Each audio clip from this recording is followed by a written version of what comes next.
What's up, FT fam? Dinner on Matt Chapman for life. Right?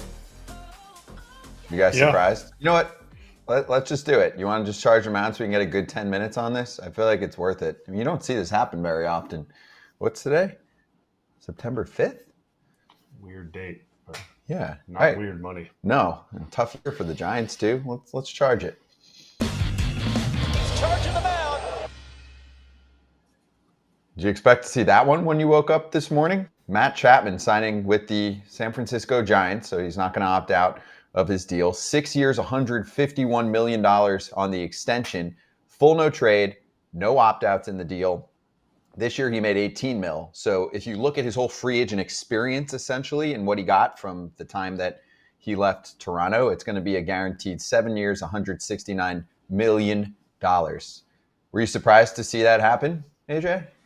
No, he's having an awesome year. And this is, listen, Boris doesn't normally sign extensions, but for this one, it's hard to turn that down. 6 years, 151 on top of the 18. And this is what Boris envisioned with all these clients when he signed them to these 1 year deals and, with opt-outs and all these other things. He envisioned some extensions coming through. And this is the big first one that's hit. Now, Snell's probably not going to sign one. Jordan Montgomery's definitely not going to sign one. But this is what he was hoping for. This is best case scenario for Scott Boras. Totally. And hopefully it's best case scenario for all three parties, Boras, Chapman, and the Giants. Mm-hmm.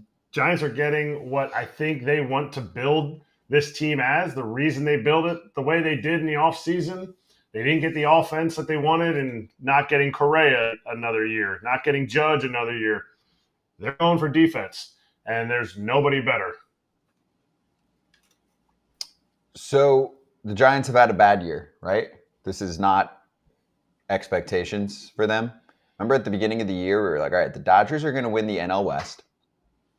And then Arizona looks good again. San Diego looks good. San Francisco looks good. AJ, I think we had, as a group, we try and come up with a consensus. We think for our own, but we also, I think, probably agreed as a group that Arizona was second best looking heading into the year. And then San Francisco and San Diego, we had on somewhat equal ground. That has not been the case at all. The Padres have leaped significantly ahead of San Francisco. Does this help them get back on track next year? Because it's been 3 years in a row of crap after that one, what some people call anomaly year, where they took the NL West, the only year that a team has taken the NL West besides the Dodgers in over a decade.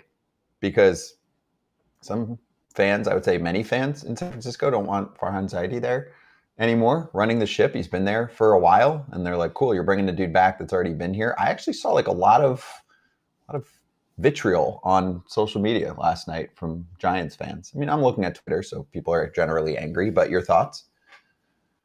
Well, here's the thing. They didn't win with Matt Chapman. So Giants fans, we've talked about this multiple times.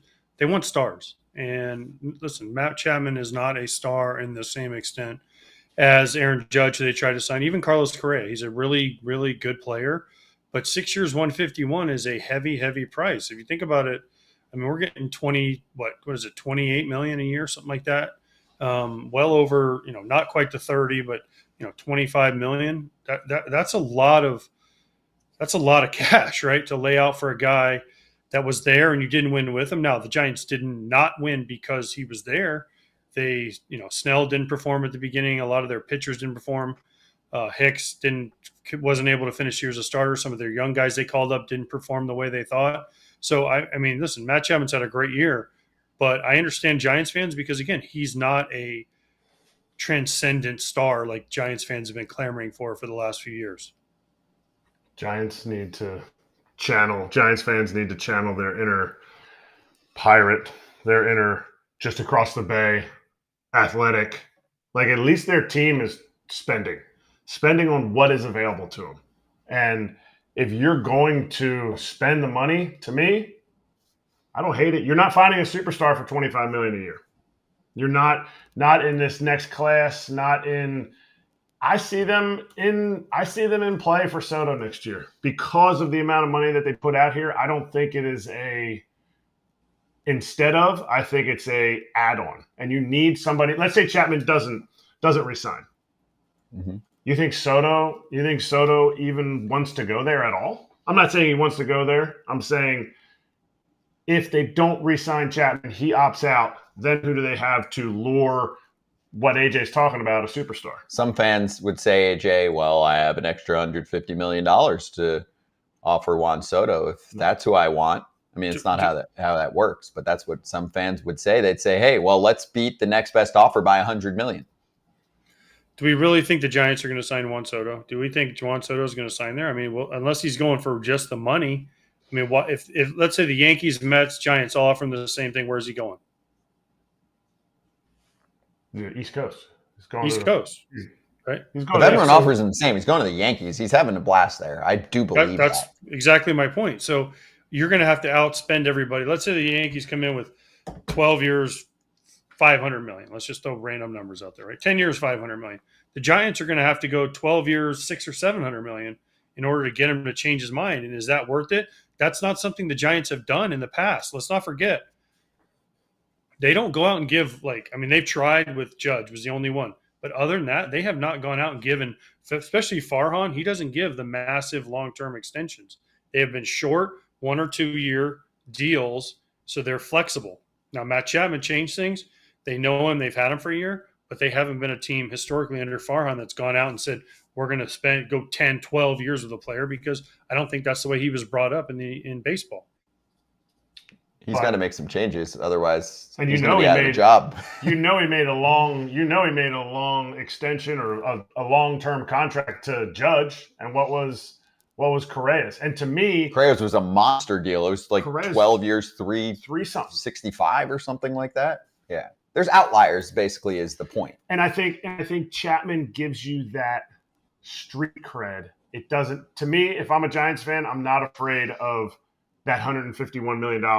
Oh, now we can't get who we really have wanted the whole time. If you're a Giants fan, do the old school fans get ticked about this? AJ, is that the group that complains? Because it's 247 batting, it's 333 on base, it's 445 slug, it's a 778 OPS this year, 121 OPS plus. But he's on Baseball Reference a 6-win player. That is superstar quality. 6-win player at this point in the season, could finish at, in the 7 range. I mean, that's about a win per month. I know it's hard for some people to conceptualize that, but he has performed like a star this year.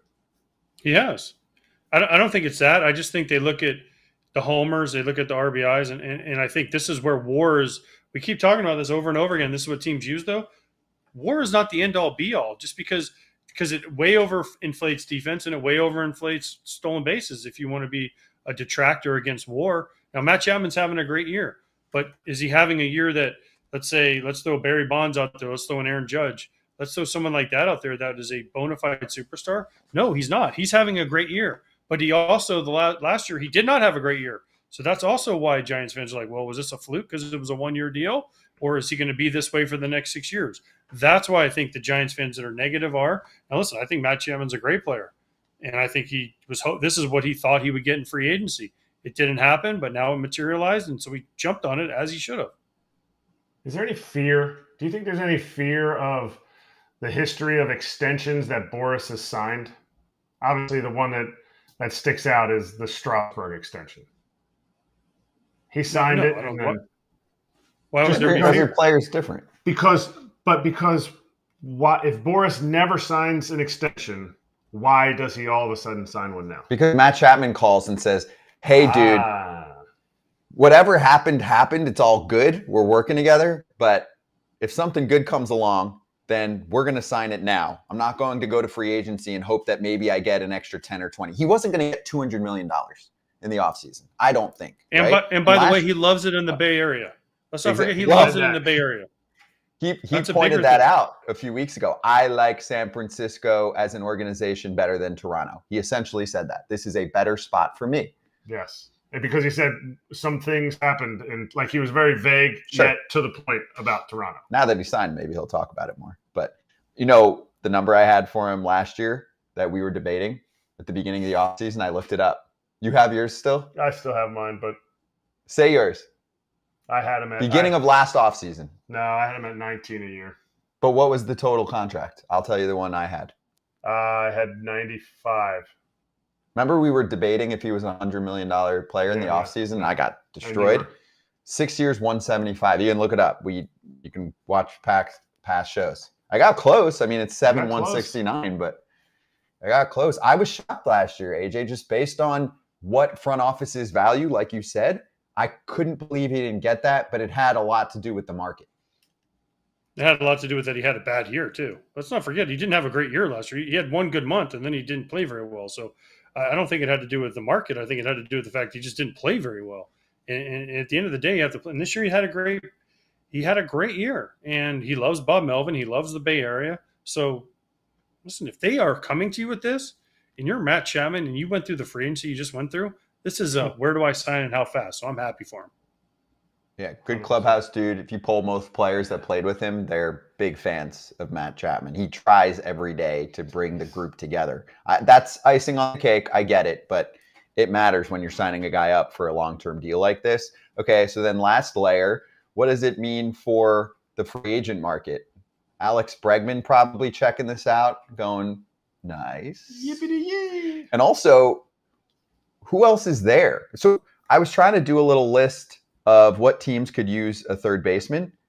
Seattle, Toronto, potentially the Yankees, the Royals, the Nationals, the Astros if Bregman leaves, and I had San Francisco on there. That's a lot of teams. Now I started to look in the free agent market at who stands out besides Bregman. It's tough. I mean, if Geno Suarez doesn't get his option picked up by the Diamondbacks, maybe he hits free agency. I mean, he's been so good lately. I don't know if that happens. You're looking at guys like Jorge Polanco, or maybe he's got the option too. Brandon Lau, maybe he's got an option. Drury on Moncada. And then most of these other guys are second baseman or shortstop that are higher up on my list. Willie Adames, Ha-Sung Kim, Gleyber Torres. Help me, because I think the Giants might have taken a look, AJ, at the offseason and said, this is the best we're going to get by far. Yeah, well, I mean, yeah. None of those guys on the list move the needle for you. Alex Bregman is the only one, right, that moves the needle a little bit. Other than that, it's slim pickings at third base, especially if Geno Suarez doesn't get his free agency and he gets his option picked up. So, yeah, I think the Giants were proactive in this one. They made a move. They got a guy they know and like and went for it. And Matt Chapman said, I can get $150 million guaranteed, $160 million guaranteed, 100 whatever it is. I mean, good for you, Matt Chapman. Take and run, brother, right to the bank. So good for you. And I think that this was a great move for both. I keep saying it. I think this was a great move for all parties involved. Because then if you're out of the Bregman sweepstakes, then you're just going to essentially one year options, filler options, and you don't have the upside of Matt Chapman. Even in the year that he had last year, everyone's going to say, wow, that's a little scary. He was still performing at a Gold Glove level at third base. And the point of San Francisco is to reduce runs. Yes, you want to put him on the board, but Jorge Soler was brought in to hit dingers all over the ballpark, and it was tough for him too. I mean, he has to stay healthy, but it's just a tough place to build offense. Yeah, he fits the brand of baseball that they need to play to win, to get back to their glory days. Pitchers are rejoicing right now. Logan Webb is definitely going out to dinner with Matt Chapman tonight and being like, yo, I know you're rich now too, but I'm paying. This is awesome. It's going to help his ERA a ton. That's a career changer to have a guy like that at third base. Yes, exactly. Sinker City. Chapman's there for you. He's got your back. Really cool. So anyway, lastly, the Giants need to make the playoffs next year. They need to make the playoffs. That's a big market. They need to spend money now and bring in people, because if they lose Snell, if he opts out, right, then look at their starting rotation. Hicks proved he couldn't start all year. He's in the bullpen, right? I mean, Birdsong, is he the answer? Harrison, is he an answer? Yeah. I mean, look at the rest of the team. Patrick Bailey's a nice piece. What's the center fielder's name? I just went blank on when he made the All-Star team. He's a nice piece. Elliot Ramos. And also, yeah, but they'll have Son of the Wind back too. Back in center field, yeah. Yeah, but is he a difference maker? Is he a different? I mean, we saw him for a month and a half. Can't tell. Is he a difference maker? Is he a guy that, oh man, look at this guy. I mean, he's fast. He didn't have much pop, right? I mean, he runs and plays a good center field. Yeah, but you got to score at some point. That's the problem. The Giants have to find a way to. When they won their World Series, they had great pitching. Obviously, Kane, Bumgarner, Lincecum, that whole crew. But then they had a great bullpen. Okay, but then what did they do? They had Pablo who could hit. They had Buster who could hit. They had Belt that could hit. They had Crawford who was in his prime. Marco Scudero came over the 1 year and raked, right? So they had dudes that could still hit. Yes, I know they're built on pitching and defense, but you still got to be able to hit a little bit. And right now, that's the biggest question for the Giants is where's the offense going to come from even after you sign Matt Chapman? Defense is nice, but at some point, ask the Seattle Mariners. You got to hit at some point. Yeah, I'm much more concerned about that part. Logan Webb at the top. I don't know what Ray's situation is. Hopefully, though, he'll be good to go for next year. But yeah, it's the offense. You need big bats to supplement what's going on there and see what happens. All right. Tyler Fitzgerald is putting together some great rookie year. Good call. Great power. More on this from the insider perspective, Ken Rosenthal. If you want to check that out after our show up on YouTube and wherever you get your pods, maybe after you're watching us, you got to commute. So type in Fair Territory wherever you get your podcasts or on YouTube. It's right here on the page if you're watching us right now. And a special announcement from Ken that he's talking to Joey Votto, 11 a.m. Eastern on Friday. A bonus edition of Fair Territory with Mr. Votto. Ken and Votto, you can't beat that combination for an interview. I'm excited about it.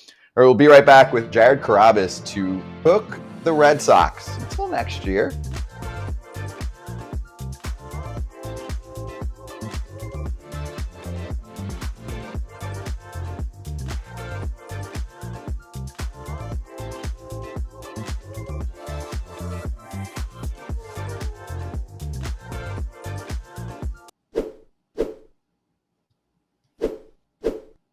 What was the line I just said? The last line I just said. The Red Sox are cooked. Till next year. Yeah. What are we talking about? HelloFresh. Yeah. I just wanted to see if you had respect for that. I snuck that in there. Oh, because you cooked it? Okay. Not bad, right? I get it. Not bad. Yeah. No, not great. Not your best. Okay. Good. Not corny, though. Just like it was fine. I like corny, but it's okay. It was okay. Wow. Okay. I thought I was going to get a better response from that. Anyway, what does HelloFresh mean to you, A.J. Pierzynski, who is currently on the road? But when you are at home and you would like to eat healthy and you don't want to deal with hitting up the grocery store in that 5 o'clock Orlando traffic, what do you do? I mean, you get HelloFresh because I like cooking. So you get to cook it, has fresh ingredients, and it tastes good too. So it's all of the above. Without having to go to the grocery store, and traffic's not that bad, Scott. You just live in a bad part of Orlando. But going to the grocery store, it takes me 5 minutes to get to the grocery store and back. So, yeah, but HelloFresh is great because they deliver it. You get to cook it, so you feel like you're accomplishing something for the day, and it tastes great. So I'm all for it, and it's great portion size. Yeah, pre-portioned ingredients, ever-changing menu of 50 recipes. The Orlando traffic part was a joke. I've had double-digit people in Orlando tell me, oh, the traffic gets bad at rush hour. I'm like, you been in New York City before? That's one avenue. It's an extra 5 to 7 minutes maybe at the busiest times. Yeah, you live in Brooklyn. You know traffic. Oof. The other thing I like about HelloFresh, just add it in. If you're like, ooh, I don't like cilantro. If you get like a pre-made meal, that's in there. Not even like an allergy. Just like, I just don't like that taste. You just leave it out and it still tastes awesome. You literally hit a note for me right there because I don't like cilantro. So I do like to leave that out. I swear. Cilantro is actually like one of those weird psychological things where some people love it and for other people it tastes really bad. It's, I don't know, some brain thing. Anyway, yes, for some people it tastes like soap. For others, it's like the best thing like ever. For pregnant okay. So anyway, you can choose what you want to put in and out of your meal. So for free breakfast for life, go to HelloFresh.com/freeFT. One free breakfast item per box while subscription is active. That's free breakfast for life just by going to HelloFresh.com/freeFT. You get to your card at the end. If you're a first timer, you'd be like, wow, it's a lot of food for a little bit of money. Be right back with Jared Carrabis.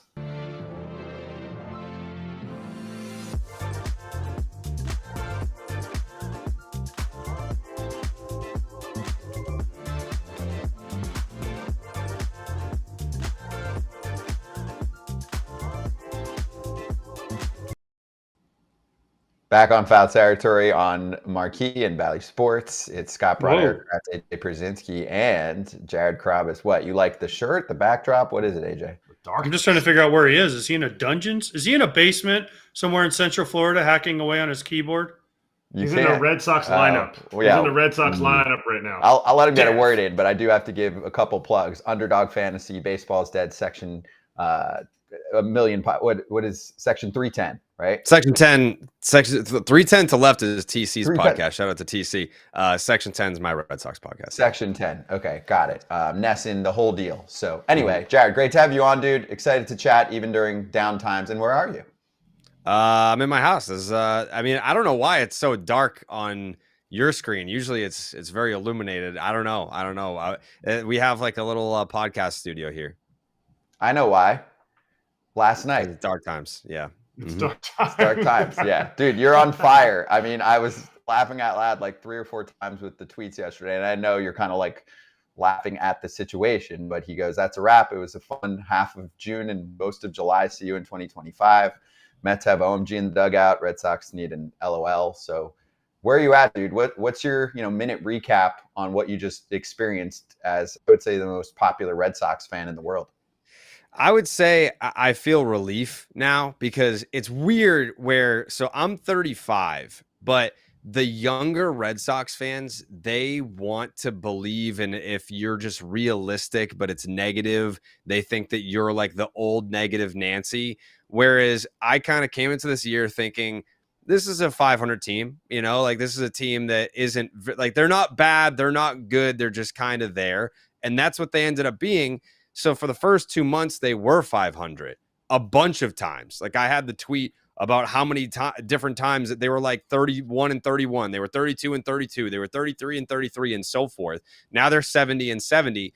So it's kind of like that crossover between you're a fan, so be a fan, but you're also media, so you have to be objective. I think for the first 2 months, I was objectively looking at it, but once they started to play okay baseball and they got to 10 games above 500, that's where you can suspend belief a little bit and say, all right, like maybe it could happen. Like, why be the negative guy? I would rather suspend belief and enjoy the ride and eventually be wrong and thinking that they could make the playoffs than be the I told you so guy at the end of the year that was like, yeah, for the first 2 months, I said they were a 500 team. They ended up, look where they are. They're 70 and 70. They're right back to where they were. Even the run differential, it was 0 going into the game last night. Like you couldn't be more average than this baseball team. People didn't want to hear it. And I was like, all right, fine. We'll see where it goes. And this is where it goes. What made you jump on board though? Like what made you defy the logic? Because logic is just whatever is in your head. Was it just the wins, or was it like, I don't know how they're winning, so I'll just sing Sweet Caroline? I hate that song, by the way. Yes, I know you do. Yeah, it's the worst. So it wasn't so much that they were winning, it was who they were beating. So it was around mid-June where we had this kind of gauntlet during the schedule where Philly came into town. Then it was the first Yankee series. It took forever to play the Yankees, and they won both of those series. At the time, this was before the Yankees were kind of treading any type of water. And there was, this was before the downfall of Clay Holmes and Alex Verdugo became Alex Verdugo. We warned you, Yankee fans. And Philly was, they were a juggernaut at the time. So to take both of those series, we're like, okay, all right. Like they're playing up to the competition. I like that. This was when we were starting to buy in with Jarren Duran's season. There were still people 3-4 weeks before the All-Star game here in Boston that were saying he's not an All-Star. He's having a nice little year. It's kind of like patting him on the head. He's having a nice little year, but he's not an All-Star. He's the All-Star game MVP. So things started to happen where it's like, well, maybe, and that's really, I know it sounds pathetic, but my bar was so low that it wasn't about winning the World Series. It wasn't about going on a run in October. It was barely about making the playoffs. It was, can we get to September with the idea that it's possible? And we basically got to September, and that's right when it died. But that was my goal. Like, can we start playing games in mid-September? Like, we still have that 3-game series against the Twins. Like, that's a team that you have to catch in the wild card.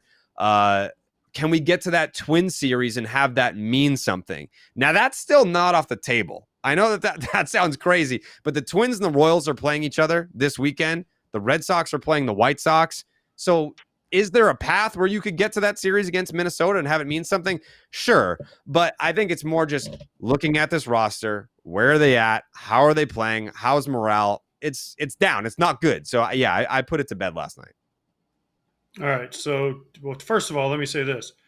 If you want to get back in the race, you play the White Sox. Every team that's gotten back in the race has had a series against the White Sox. If you don't sweep them, though, you're kind of in trouble. So the Red Sox have to sweep them. I'll be there on Saturday, so you can buy me dinner. That would be I would love awesome. to. Thank you. Thank you very much. Appreciate it. We'll go somewhere expensive. You can pick the most expensive place you're paying, so it doesn't really matter. Steakhouse. Uh, Okay, but also they're cooked this year. Okay, let's just say Rafi Devers is cooked. He was kind of their leader. You watch him. You watch his body language after the last couple of games. They look defeated, right? So I want to get off of 2024 because 2024 is over. Sorry, Red Sox fans. Sorry, Jared. Sorry, Lucy Burge. Sorry, Gab Star. All the people that we have on from the Red Sox around here. They're done. You know, Alex Cora's done a great job, but I want to know where they go for next year. What do they do this offseason? What's their move? Do they go out and finally go full throttle, full spend? Will John Henry open the bank account, or is he too worried about trying to buy the Boston Celtics? It's both. You know, like that's the rumor that he's in on the Celtics now too, and he spent the billions on the PGA. But so the rumor was in spring training was John Henry is willing to spend, but it just needs to be the right time. And the question about next year, AJ, I think it's and you being like a lefty yourself, or it's like, how many lefties can you have? Like, because all the guys coming up are all lefties. You already have lefties here. It's like you've got Williard, you've got Yoshida, you've got Casas, you've got Devers, Duran. There's so many lefties that are already up here. And then the Red Sox the other day, it's like, all right, you got 6 prospects in the top 100. That's awesome. They're all lefty. You know, it's like, so something has to give where what I would love to see, I'm not counting on this happening, is if you could package together some of these prospects, because they can't all come up here and make a difference, or some of these guys that are already on the big league roster that are good big league ball players but are valuable elsewhere.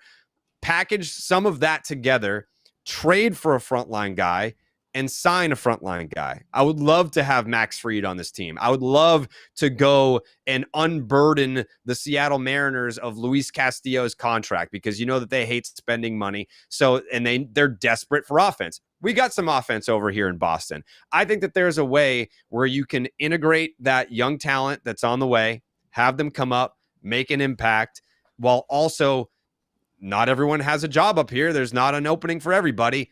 Make a trade, sign a frontline guy. I know that, like, I love Walker Buehler, but Max Fried I would love to have on the, we don't have any lefties in the rotation. So that's what I would do. It's easier said than done, but that's what I would try to do. You were Nostradamus before the year. You said this is going to be a 500 team. You're exactly right. Are they going to do any of the things that you just said? I think as far as the trading for a frontline guy and signing a frontline guy, probably, I'm going to say probably not, just because they're going to have to sell me on that. You know, like with Breslow, he hasn't done it yet. So until I see it, I have to believe it. But they are going to have to do something about all the influx of lefties. Like, you can't just have Roman Anthony come up here as a lefty, Marcelo Meyer, Kyle Teal, like all these guys, they are all lefty. That's why Christian Campbell, he has burst onto the scene as one of their top prospects. I think he's the number 25 in baseball. He's right-handed. So we just went down to Worcester the other day, last weekend, interviewed him, and kind of got a little bit of his perspective of, hey, you know, as a right-handed hitter, aren't you kind of like expecting to be one of the first guys to get called here because they need guys that can hit right-handed? So he's ready for the call. Very exciting player. But that's kind of where I think that they would have to start once the offseason begins, is what do we do with all these lefties? Can we package them together, and what can we get for it? Okay, so Jared, let me ask you this question. Early in the year, the Red Sox were struggling. Tristan Casas was their first baseman. Tristan Casas comes back. They go back to struggle bus. Can we put a little bit of blame on him? Listen, he's been a nice player, and I hate to single out one player, but it kind of coincides with him coming back. They were okay. He goes out. They pick up, and Dom Smith, whatever, Dom Smith or whoever they played at first base. Casas comes back. They kind of go back down. Is there anything to that, or is this just bad timing by Tristan Casas? I mean, the name you mentioned is Dom Smith. Like, that guy was beloved in the Red Sox clubhouse. And we've kind of seen that before with some of these Red Sox groups over here. I don't know how much you guys know about Kevin Plawecki, but he's the man, just one of the best overall human beings that you could come across in baseball. They sent him packing around this time a couple of years ago. And then they just quit. Like he was the glue guy. He was the clubhouse guy. Last year, Christian Arroyo, same thing, glue guy, clubhouse guy.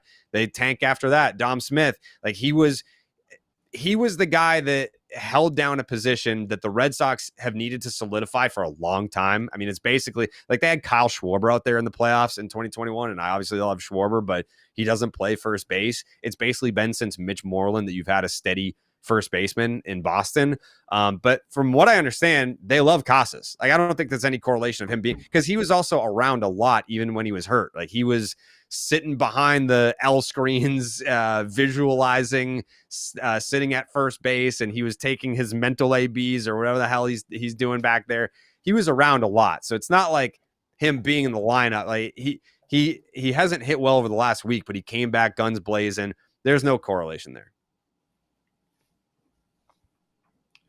Okay. I wanted to get to the offseason again, because obviously it's going to be heavily scrutinized, and the mixture of what you just mentioned, which is one of the top maybe 3 farm systems in baseball right now. I mean, on our Baseball America show, that's what they called it. It might even get ranked number 1 this offseason with the names that you mentioned. What do you think Craig Breslow's pitching philosophy is? Like, do you think that the Red Sox will look at someone like Corbin Burns and be like, this is going to cost too much, this is too many years? Players like that. I know you mentioned Fried too. Castillo, actually, I really like that idea. But what do you think the pitching philosophy is in terms of spending money? I think a lot of us were sitting there last year like, pretty obvious you need pitching. Blake Snell would have made a ton of sense. Montgomery, before what happened to him, I mean, obviously he hasn't been good. But do you think that the hesitancy is more on arms and long-term deals because it's coming from a pitcher, or does that help the cause? I think it's more so the length of the deal, more so than the position itself. I can see, I mean, look at what they did with Lucas Giolito. Like, no one even talks about Giolito anymore. They kind of identified a guy that they can give innings, and it's like, yeah, we'll pay you a premium, but we're not going to pay you long-term for that. And that knocks you down a few tiers. Like, there's only so many starting pitchers that are going to take a 3-year deal with a fat average annual value. A guy like Corbin Burns, he's going to get the years. I mean, there's going to be a team out there that pays him well and commits to him for a very long time. I'm not saying it's impossible. It's a very small sample size that we have of Breslow's ability to go out and sign top tier talent. He's had one offseason to do it, and he also had to hit the ground running. He got hired during the offseason. So he's still shaking hands, getting introduced to everyone in the front office while also trying to revamp a historic franchise like the Boston Red Sox. So I think that this upcoming offseason is more of what we should expect moving forward from Craig Breslow, whereas this past offseason, I don't think it's fair to be like, this is what he did, so this is what he'll always do. I think it's more so this upcoming offseason, you have something to build on. You have young players that are under team control on friendly deals, like Duran. I think he's making like $700K. He's about to hit arbitration, but you have him for 4 more years. Wilyer Abreu, another guy that's going to be here for a while, unless you trade him. And then the prospects are coming up. So this will be the offseason where you can get more of a taste for what's Breslow about. How aggressive is he in free agency? Does he have the wherewithal to make the big trade? Because in his introductory press conference, that's what he said. He was like, yeah, like, you know, we're prepared. We understand we have to make a trade that's going to hurt. And Dave Dombrowski said the same thing when he came to Boston, only he did it right away. I mean, he was like, hey, David Price, you want the highest contract in baseball history for a pitcher? Here you go. Craig Kimbrell, 4 prospects, no problem over there. He did all that, and he backed it up, and it led to a championship. It's one thing to say it. You got to go out there and do it, and it's been a long time, basically since Dave Dombrowski, that the Red Sox have done it. Okay, Jared. This is what I want to know before we let you go. Your dream offseason for the Boston Red Sox. Who do they sign, and what moves do they make, besides the fact that I know you want them to get rid of Sweet Caroline, which, by the way, is like the only cool thing about when you used to go to Fenway was when they played that song. And the time I was there, Neil Diamond actually came out and sang the song live. Like that hit different. Okay. So besides the fact you want them to get rid of Sweet Caroline, what's your dream scenario for the Red Sox this offseason? Man, so I would love Corbin Burns. That would be my A1 pick, and it kind of aligns with why I wanted David Price so badly. If you can pitch in the American League East, and I know that the American League East is not as, I guess, the offensive juggernaut that it once was. It's still a very good division.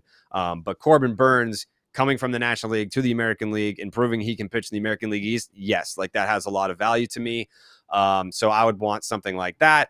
I go back to the Luis Castillo trade. It's the Red Sox and Mariners are two perfect of trade partners.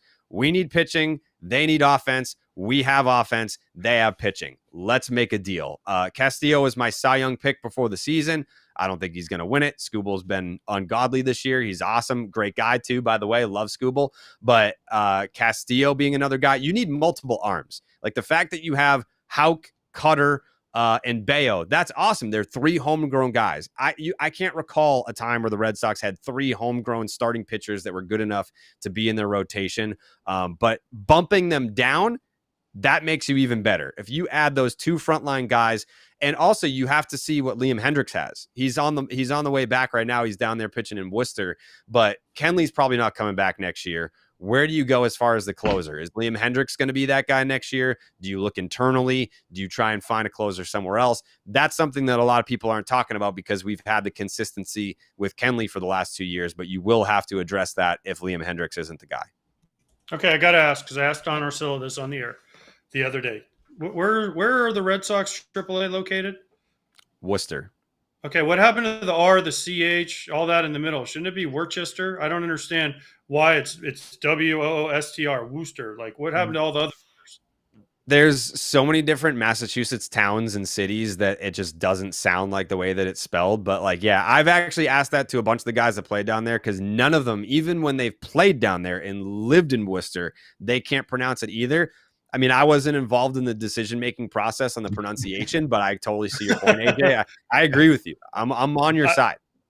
That's just the one that gets me every time. I mean, I did a game with Don. I get to do the game on Saturday, and I'm sure Worcester will come up. And I'm just like, I don't understand how we missed all these letters. Like, every letter can't be silent.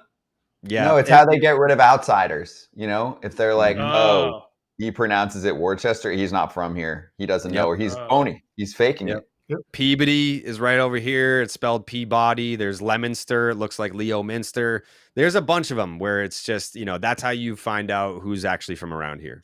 The real ones. Mass. They just think different. Real ones. Yeah, exactly. Yeah. All right. Well, Jared, this was great. And on the bright side, the Red Sox are in third place. I mean, they might end up slipping to fourth, but I don't think anyone. Yeah, exactly. I'm just saying I was lower than you. I was like, this is a last place team. I didn't think they were going to be 100 losses or something, but I said all offseason, I was like, they're doing nothing. This is a last place team.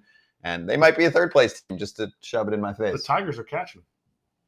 Yeah, and the wild card. Right, Yeah, exactly. The Blue Jays are the worst team in the East, and they think they're not that bad. So that's a really good thing for the Red Sox and the rest of the division because they sound like they're going to kind of try to go back into next year doing the same thing, and that's a fail. So anyway, Jared, this was didn't awesome. have the AL Central better than the AL East this year, I bet. Nostradamus didn't get that one right. No, I didn't. But all right, steak and wine on Saturday, AJ. Ooh. Desserts on you, though. Sure. Desserts on you, though. I'm a big chocolate cake guy, so don't forget your wallet. Oh, okay. Well, long as every restaurant in Boston shuts at like 9 o'clock, though. And the game's at 7:15, so it might be tough. Yeah, no, Jared will set it up, dude. I want to see that happen. I hope that happens. Jared, appreciate you, man. All right, it's good to see you guys. Great to see you, too. Everyone check out Jared, at Jared_Carrabis on Twitter. Then you can see all the shows he's a part of. He does a great job up there.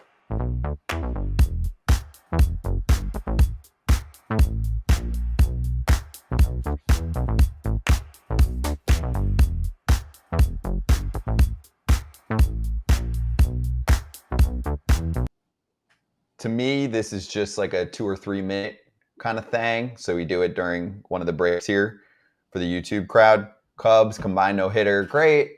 I don't know. No-hitters with others involved don't hit much for me. I mean, it's cool. It's like you prevented a team from hitting. Like, good job. The Pirates didn't get a hit tonight, Cool for the catcher.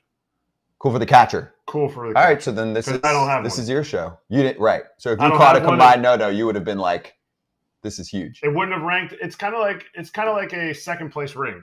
You can't wear your second place ring when someone else has the first place ring.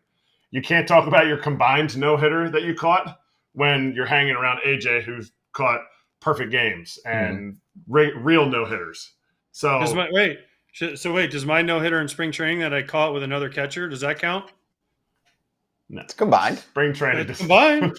What do you mean? Combined. It's to me. Listen, here's another question I have about this. Listen, it was cool for the Cubs. Whoop-de-doo. You threw a no hitter. Okay, great. But combined no hitters ain't it for me.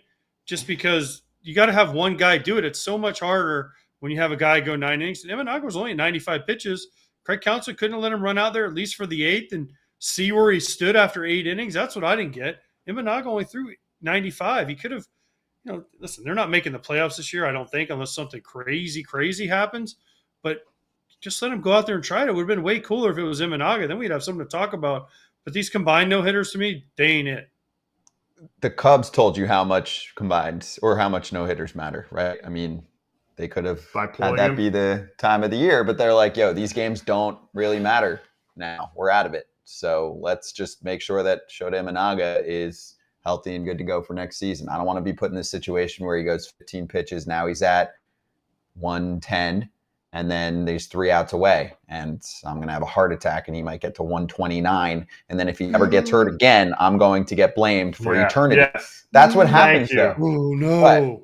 God forbid it. It doesn't matter, though. That's what'll happen. If Shota Imanaga has an injury next year and he went 129 for a no-no, people will freak out and be like, really, what it would have done. No-no?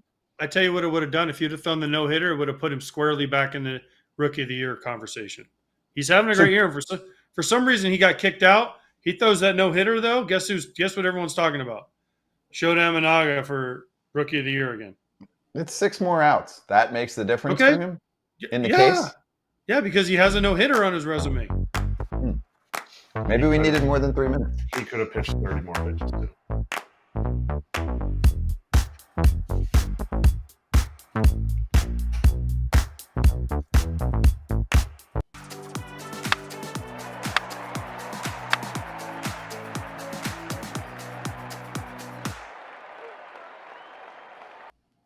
Fernando Tatis Jr. is back for the San Diego Padres. That's a good thing for them. He plays a very good outfield, and he can hit. And he had his Michael Jordan moment with the post-game comment. Don't you know that famous meme? And I took that personal. Never seen that? I'm not a meme man. Oh, that was from The Last Dance. I know. First of all, to put Michael Jordan and Fernando Tatis on the same level of anything is a huge stretch, Scotty. Okay. I just wanted to get you guys excited for this segment. So the Padres with a comeback win against the Tigers, they end up beating them. Tatis had the big knock to win it. And here's the quote on them deciding to walk the great Luis Ariz to get to Tatis. I took it personal as soon as I saw 4 fingers up, but it gave me the push that I needed, the energy that I needed. I just wanted to come through for the boys. So another player ticked off that someone gets intentionally walked for him. I think it's justified. That they should have walked him or that he was pissed off? Both. What do you think? I mean, yeah, I get walking. I get walking him, and we'll ask Foley about it because he's coming on here. But the Tigers closer. Yep. The Tigers closer, sorry. But my thing is, Ariz has big chase. He has big chase. I get it. He's a big hitter in the sense that he's going to put the ball in play. I'm at least giving my pitcher a chance to let him chase and get weak contact because that's what Ariz does. To me, if you're a big league pitcher, you have an opportunity to make a pitch in an area where, hey, if he chases, we're out of the woods. Because he's just going to slap a single. I get it. There's a runner on second. He's going to slap a single, and that's an RBI. But he could chase that out of the zone better than Tatis could, right? He's going to chase with contact out of the zone. Anyway, good for Tatis. He should be pissed. There was never one time in my career, and believe me, there was a lot, when a team walked the dude in front of me. I went over to Japan one time, and they walked the guy in front of me to get to me. Like, the guy doesn't even know who I am, but he knew the guy in front of me was better. Yeah, it pissed you off. Like, you should be juiced. You should be angry, whatever, when that happens. Yeah, agreed. Find me a big league hitter that's not pissed off if the guy in front of him gets intentionally walked. then I'll show you a guy that shouldn't be in the big leagues. They should be down where Kratz loves to play in the bushes down there. So, I mean, listen, it's part of it. If you get someone intentionally walk in front of you, you better be pissed off, or you shouldn't be playing in the major leagues. And then, second of all, let's not miss the fact that Luis Ariz has struck out 2 times. So he might have a lot of chase, but he puts the ball in play. And A.J. Hinch is also a move where you're thinking, Luis Ariz hitting 311, Fernando Tatis 270. I have my closer, Jason Foley, who's going to join us later today on the mound. There's a good chance if he makes a good pitch, he can punch him out or get him to make an out. So he made a mistake, and Tatis beat him. That stuff happens. It wasn't because, Tatis was mad. I guarantee if they hadn't walked Ariz, let's say they walk Ariz unintentionally, Tatis is still going up there with the same amount of intensity. I hope he is, because it's the chance to win the game. You better not be walking up there like, oh, well, Ariz only unintentionally walked. I'm not going to try as hard. Bull crap, dude. You better be up there trying to win the game. By the way, 2 times in the second half, just to be the nerd so someone else. Since the All-Star game. Oh, you did? Okay. So do you know what his strikeout to walk is, by the way, for the year? Well, I know he has more walks than strikeouts. It's No, he's just one slight. less. Yeah, it's No, it's one less. 15 strikeouts, 14 walks. It's just a cool line. That's why it's a fun player. I mean, that's cool. That's but crazy. for you, AJ, what would you have done if you're managing that game? Because I would have Ariz taken a is gonna chance. I would make have tried to contact. make Ariz chase. I would have tried to make Ariz chase. I would have said Foley. I would have told give the catcher the old. That's the worst. Be smart, right? Because then you're like, oh, then it takes all the pressure off the manager, because the manager goes after the game, oh, I told the catcher not to give him anything good to hit. Well, dude, these are humans. They make mistakes. So I think that's the worst thing ever. I'd be like, listen, if you want to put the guy on, just give me 4. We'll put him on first. We'll deal with the next guy. Don't give me the. Oh, that's the worst. Who did that? Managers did that to you Every guys? manager would go, be smart. No kidding. I know who's up. I know who's on deck. I know what the deal is. But then if the guy would get the hit, they'd be like, why'd you pitch to him? And I'm like, dude, I threw a pitch 3 foot outside, and the guy hit off the end of his bat and won the game. What do you want me to do? Like, if you don't want to face him, put him on. You want to talk about good managers, bad managers? The manager that stands at the top and goes, that's a bad manager who wants to make sure he's covering his own butt. Because this tells me either you don't trust your player, which is a bad manager, or you're covering yourself for when you have to answer why you didn't walk the guy. That's a prime example of a good manager, bad manager.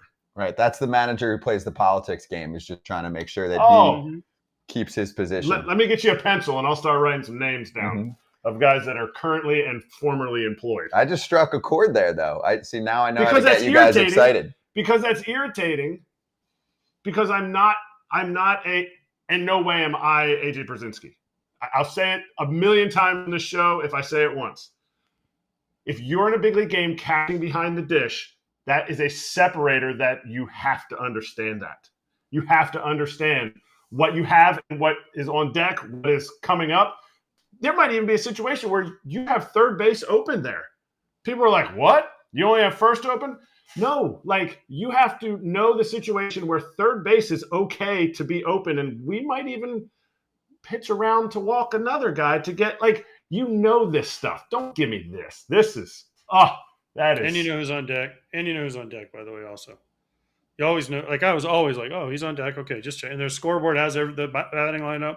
And trust me, if you're a big league catcher, you better know everything, the matchups, and yeah, it might be first and third, and you're like, oh, we have a better matchup on deck. I'll pitch around this guy to try to get to the next guy who might chase or this or that. So, yeah, I mean, there's a lot more that goes into it. By the way, you think those stats for Ariz are crazy, Scott? You'll love this one. 1 year I struck out as many times as double plays I hit into. So figure that one out. Whoa. I'm not sure which is higher or which. That's correct. I gotta check that out. But it made me think 2004. 2004, I struck out as many times as I hit into double plays. I gotta look that up. But it made me think of the story you talk about, like bad catchers. There are bad catchers that sometimes you can know what's coming because of how bad the catcher is. Brandon Moss was like, the one time he goes, hey, this dude's so bad. He looked over and I started swinging right-handed, and I know he thought I was right-handed before I was coming on deck. I was like, Moss, what? No, like everybody knows you hit left-handed. You're not tricking a dude to think you're hitting. He's like, no, I was taking right-handed swings on deck so they would pitch around the righty that they had up. And I was like, what? No. Like mind games like that. Like idiots out there. Wait, you're saying there's a catcher that actually really fell for that, or that Brandon Moss actually thought he was going to dupe a big league catcher into thinking that? No, the catcher really thought that. really fell for that. So then maybe he does need that catcher. That catcher does. But And he this needs is that. why He needs AJ that before the game, AJ. He needs this Yeah. in the meeting before the game. Yeah. No, listen, if you don't know who's on deck and you don't know which side they hit from, you shouldn't be in the big leagues. You should be out of baseball as the catcher. I'm sorry. That's the difference of position. It's a difference of position. You can work on your swing as an outfielder and be like, and miss a pitch. But behind the dish, it's Yeah, that's why I have Hits two catchers hosting a show. You guys are smarter than everyone. I actually kind of mean that. Okay, Kansas City won yesterday, finally snapped the losing skid. It was 7, and who saves the day? Tommy Pham. Tommy Pham. Here it is. This is why they got him, AJ. I got to give credit to Kansas City. They did things in the offseason. They did a lot at the trade deadline, and then they did a lot at the dump deadline. And this wasn't a clear-cut dump because he was DFA'd, but they picked up multiple players the other day because they've been going through it. Their injury bug hit late. It's Vinny Pasquantino. It's Michael Lorenzen. It's Hunter Harvey still hurt. There's a couple other guys. There's at least one other bat I'm missing. So Renfroe, right? So this is a great fill-in to have Tommy Pham help save the day. He's clutch. He is. And also, did you see where that home run went? What the sign was? Anytime Fitness, by the way. Just saying. Get your membership. For FT, anytimefitness.com/foul. Just saying. But, yeah, listen, this is a clutch guy. This is a guy who knows how to win. He's been in the big moments before. And if you look at KC's outfield, they weren't doing anything. So they went out and got guys that are veteran guys that can help them now. They didn't know if Pasquantino, the Pasquatch, was going to go down, but they're certainly happy they got the guys they did. And, JJ Piccolo, he deserves some credit for being proactive. Agreed. It's brutal. That was the third time through for Ben Lively, and his numbers third time through go crazy. Voter can't go to another pitcher. He can't go to another pitcher. He's always doing that. It looked like he was going to cruise, at least make it to the 5th. They can't do it. They can't do that if they want to have sustained success. I know they're in first right now, but they need to be able to get their starters deeper. You know what I've decided? Stephen Vogt is my manager of the year because the Guardians are going to win the division, and they did not give him a ton to work with. Who are your top 3 starting a playoff game, or top 4? I mean, you need 4. Bybee. That's an easy one. Then what? Alex Cobb. Matt Boyd. Okay. Matthew Boyd. Tristan McKenzie. No. Shane Bieber. No. Charlie Nagy. It's probably like you said. You were on track. Corey Kluber. Yeah. Corey Kluber. Kluber. Andrew Miller. Andrew Miller to close it out to get to Class A. Bybee the other day had the bases loaded in the 6th inning and got out of it with only 1 run. That showed he showed that mettle there. He showed that he can take it to that next level. And I think Voter's going to need to really, really trust that. Even in the playoffs, he's going to need to trust that I might need to push him to the 6th or push him to the 7th. I know you have a really good bullpen, but game 2, you might need 7 innings out of your bullpen. Yeah. And you can't go to him in game 1. 5-game series, who do they pitch? Bybee 1? Because more than likely they're going to get a bye to the second round, right? So they have a 4-game lead on Houston. So they're going to get the bye. Okay, so who do you pitch? You pitch Bybee game 1? Obviously, 1 and 5. Bybee's the easy one. Yeah, Bybee 1 and 5. The other 3 candidates, it's just, are those number 2 starters? Like Ben Lively's had a nice year, but stuff-wise, that's not a number 2. And Cobb and Williams, they're not pitching Williams. He's been getting whacked around the yard. No, they're not pitching Williams. He's not starting a game for them, I don't think. You count on Cobb. You got to count on Cobb and Matthew Boyd, right? Correct. That's tough though. You're possibly matched up. You're possibly matched up with Houston. Houston can give you their 6 and 7 starter, and you'd probably start them in game 2. Man, that is not even the dudes that are hurt for them. I'm talking about the dudes that are on the team. It would be Framber, and then since you said Verlander was their 7th starter, he'd pitch game 2. Oh, he wasn't with us yesterday. He wasn't. I have a clip to show you. Carl Ravitch. Carl Ravitch disagrees with you and agrees with the Scott. Mm-hmm. Yeah, well, that's why he's on a different channel. Carl's gonna. Carl's busy doing little league. I'm busy doing the big leagues. No. Oh man, that would have been great. The rivalry is on. Great. Can't wait. Next time he's I on. can't wait till I hear Next this. time he's on, trust me. Carl does a great job. I'm just everybody on social media. No. I'm just kidding. Carl does an awesome job. Trust me, I love Carl. He's awesome. AJ said it. That's good, though. That's good. Ronel Blanco, though, right now is not pitching a playoff game starting for Houston, and he would start game 2 for Cleveland easy. For me, Yes, he would. easy game 2. So, anyway, just to show the differences. Voter is going to have to. We're going to talk Voter's about going it. to try and make a trade for Verlander. He's going to the September dump deadline. Yeah, exactly. Take the last $80 million still due because he gets paid a ton. But it's going to be so hard for Voter. As a manager, you sit in a manager's seat. It's going to be so hard for him to not go to his bullpen because of the fact that they are that good. So maybe September is going to be about pushing these guys a little bit farther. You should. Starters.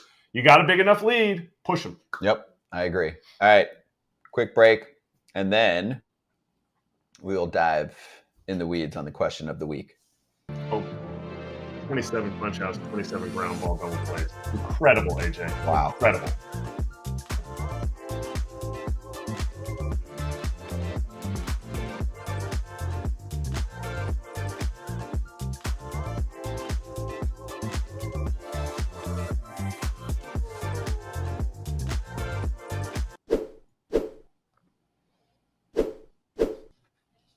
Impeccable timing as always. Tommy Pham hitting a ball to the Anytime Fitness sign.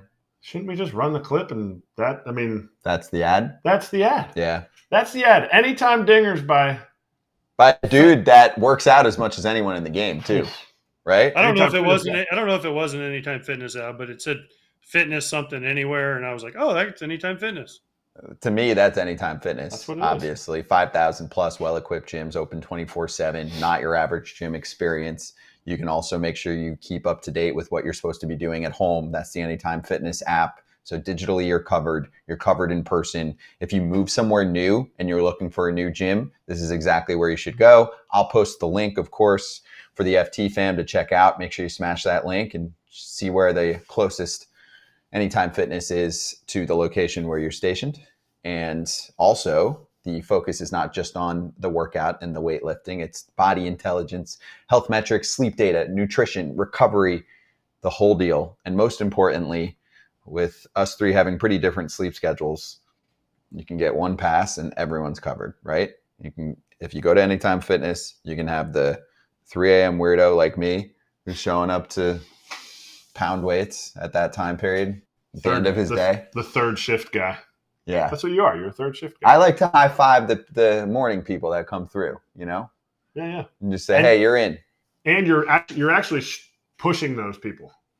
Because if you're a super early morning person and somebody beats you to the gym, you're like, oh, man, I didn't get there. So you're pushing them. Little do they know that you just hadn't gone to bed yet. Right. That's true. Exactly. Man, there's this one guy. He beats me every day to the gym. He's got great biceps, too. He's Great really skin. It's really Great bothering me. I can't get up that early. I bet he's paleo. That's probably why he wakes up early. Yep. That's what it is. Be sure to check out the Anytime Fitness link in today's episode. You can see it in the description for more info and to claim your free trial pass. There it is. Or you can scan the QR code on your screen because we make nice little scan QR code spots for you on YouTube. Be right back.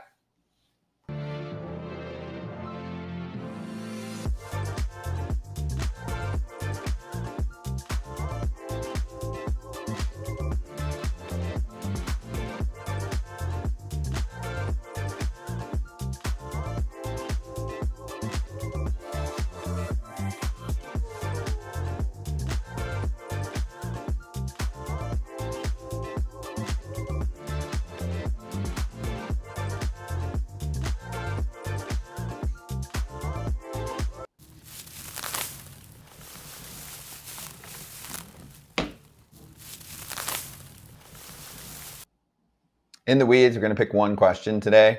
going to keep it very simple. The American League East has 2 teams vying for the top spot. It's the Orioles and the Yankees. It's been a back and forth affair for most of the year, right? If I don't have the numbers in front of me, but if I looked at which team has held first place for what amount of time, I feel like there'd be substantial days next to each ball club. Yeah, I think the Yankees had the largest lead. Largest lead. I think they had like a 4.5 game lead. So And just now- by that, I would say the Yankees have probably been in first place longer. Yeah. As of today, September 5th, the Orioles hold the advantage, although they're equal in the loss column. I've learned from AJ. So 80-60 Yanks, 81-60 Orioles. So here's your question. AJ, who wins the American League East?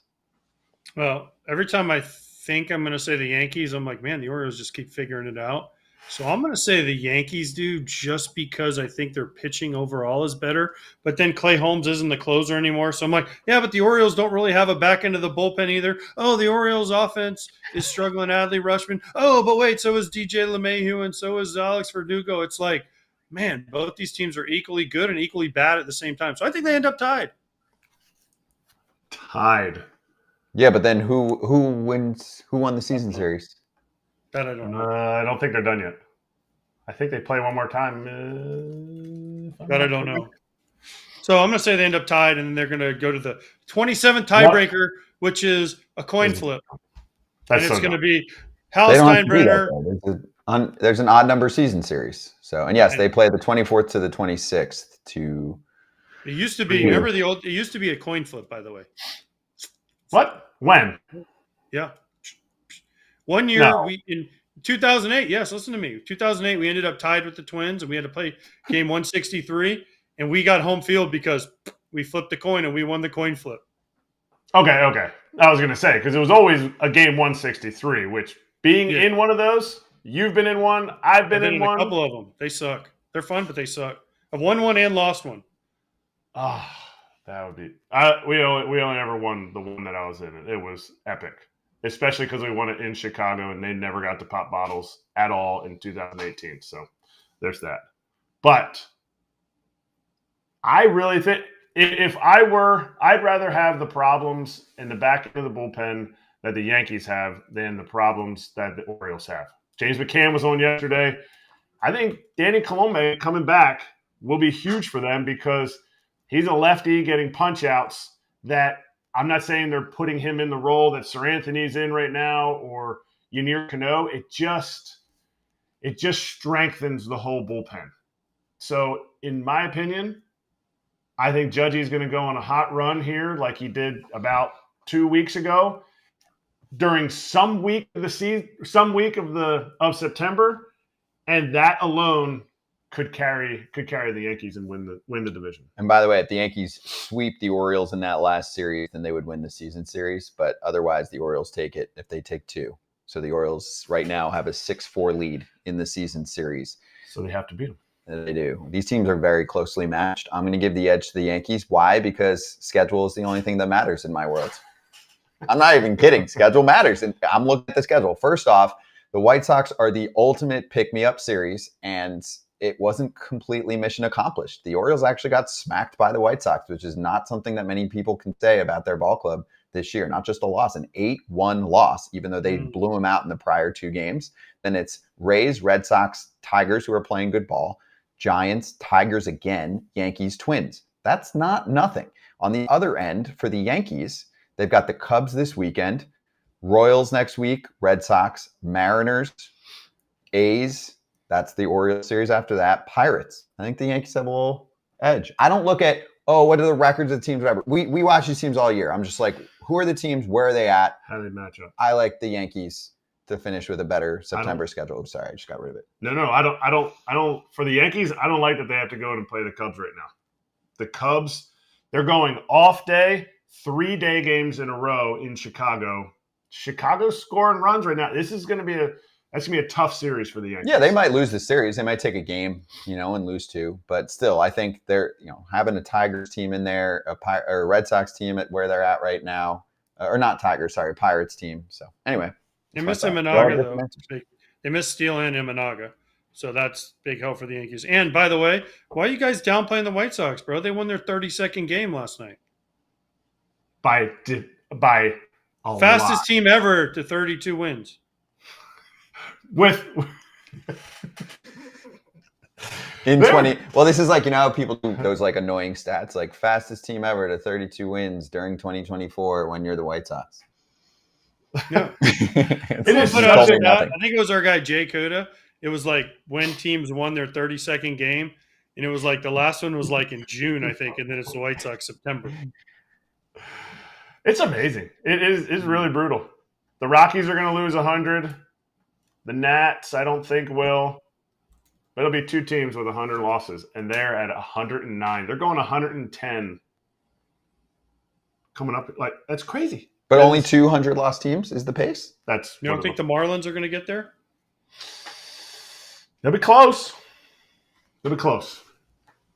They need 13 losses. I think they could get there. They got 25 games left. Yeah, the Marlins are getting 23, there. 10 and 13. You got Rockies, Marlins. That's it. The Nats aren't getting there. White Sox. And then White Sox. And then where's the AL? Yeah, nobody. I mean, That's it? yeah. Nobody in the Angels aren't getting there. No. No. They're getting to 90, which is what I said The Marlins in have March. Marlins have some fight. They do, but they're still going to Fish probably fight. hit 100. Dang it. Hopefully they lose A tonight. fish fight. Exactly. Hopefully they lose tonight, though. See my lock. Saw it. I saw it. All right, Jason Foley, the closer of the Tigers, is going to join us soon on FT. So let's take a quickie break and we'll get ready for that soon.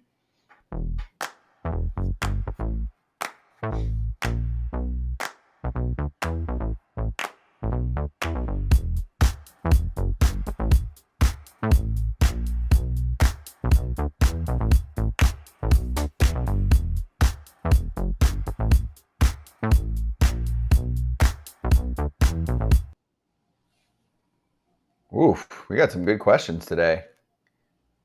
Let's start with Dave. I'd love to hear a pro catcher's take on Yamamoto and his future in Major League Baseball. Got to stay healthy. Haven't seen enough yet. Well, I can say that. Yeah. Well, Pro that's it. catcher take. I know. Hadn't pitched in, Well, 3 okay. months? He hadn't pitched in 3 months. What am I supposed to say? I saw him. His first start, he went out and got whacked. He stopped throwing fastballs after that. He did okay. He had good starts and bad starts. But until you – listen, here's the deal, and we say this all the time on this show. Until you prove to me you can stay healthy and pitch the ball every fifth day, I can't help you. Like, I got to see you give me 25 to 30 starts for an entire season. Then we'll judge you. But to go out and sit and pitch for, a month and a half and then have basically 3 months off and I was coming back and pitching next week, like, cool, great, and all that. But I need to see him go. Clayton Kershaw, give me 32 starts. Verlander, Scherzer, those guys. Then you judge a guy. Give me 25 starts in the big leagues. Then we'll judge it and see what you got. But to go, how many ever starts he went and then miss all this time, you can't really judge somebody like that.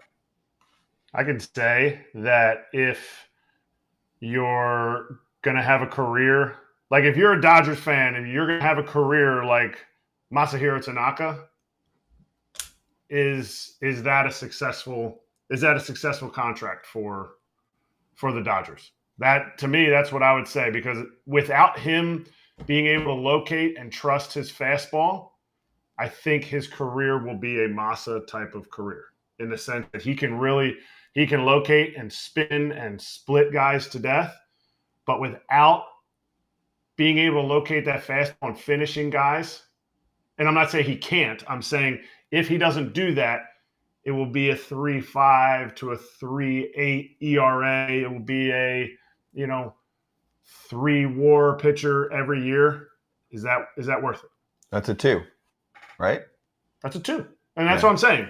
I think that's his floor, too. Again, health has to be a factor, but does his stuff play? Yeah, of course. And he hasn't if pitched can- in 3 months. He hasn't pitched in 3 months. He's What coming we back saw- Tuesday. What we So saw, I know, what but we he saw hasn't pitched in was- 3 months. He hasn't pitched June 15th. He threw 2 innings. June 7th was his last good start, long start. That was 7 innings. That was 3 months ago, or September 5th. That was 3 months ago, right? He has 14 starts on the year. 30 starts is great. 30 starts is a great evaluation. All right. AJ hit it on the head. We'll ask it again next year.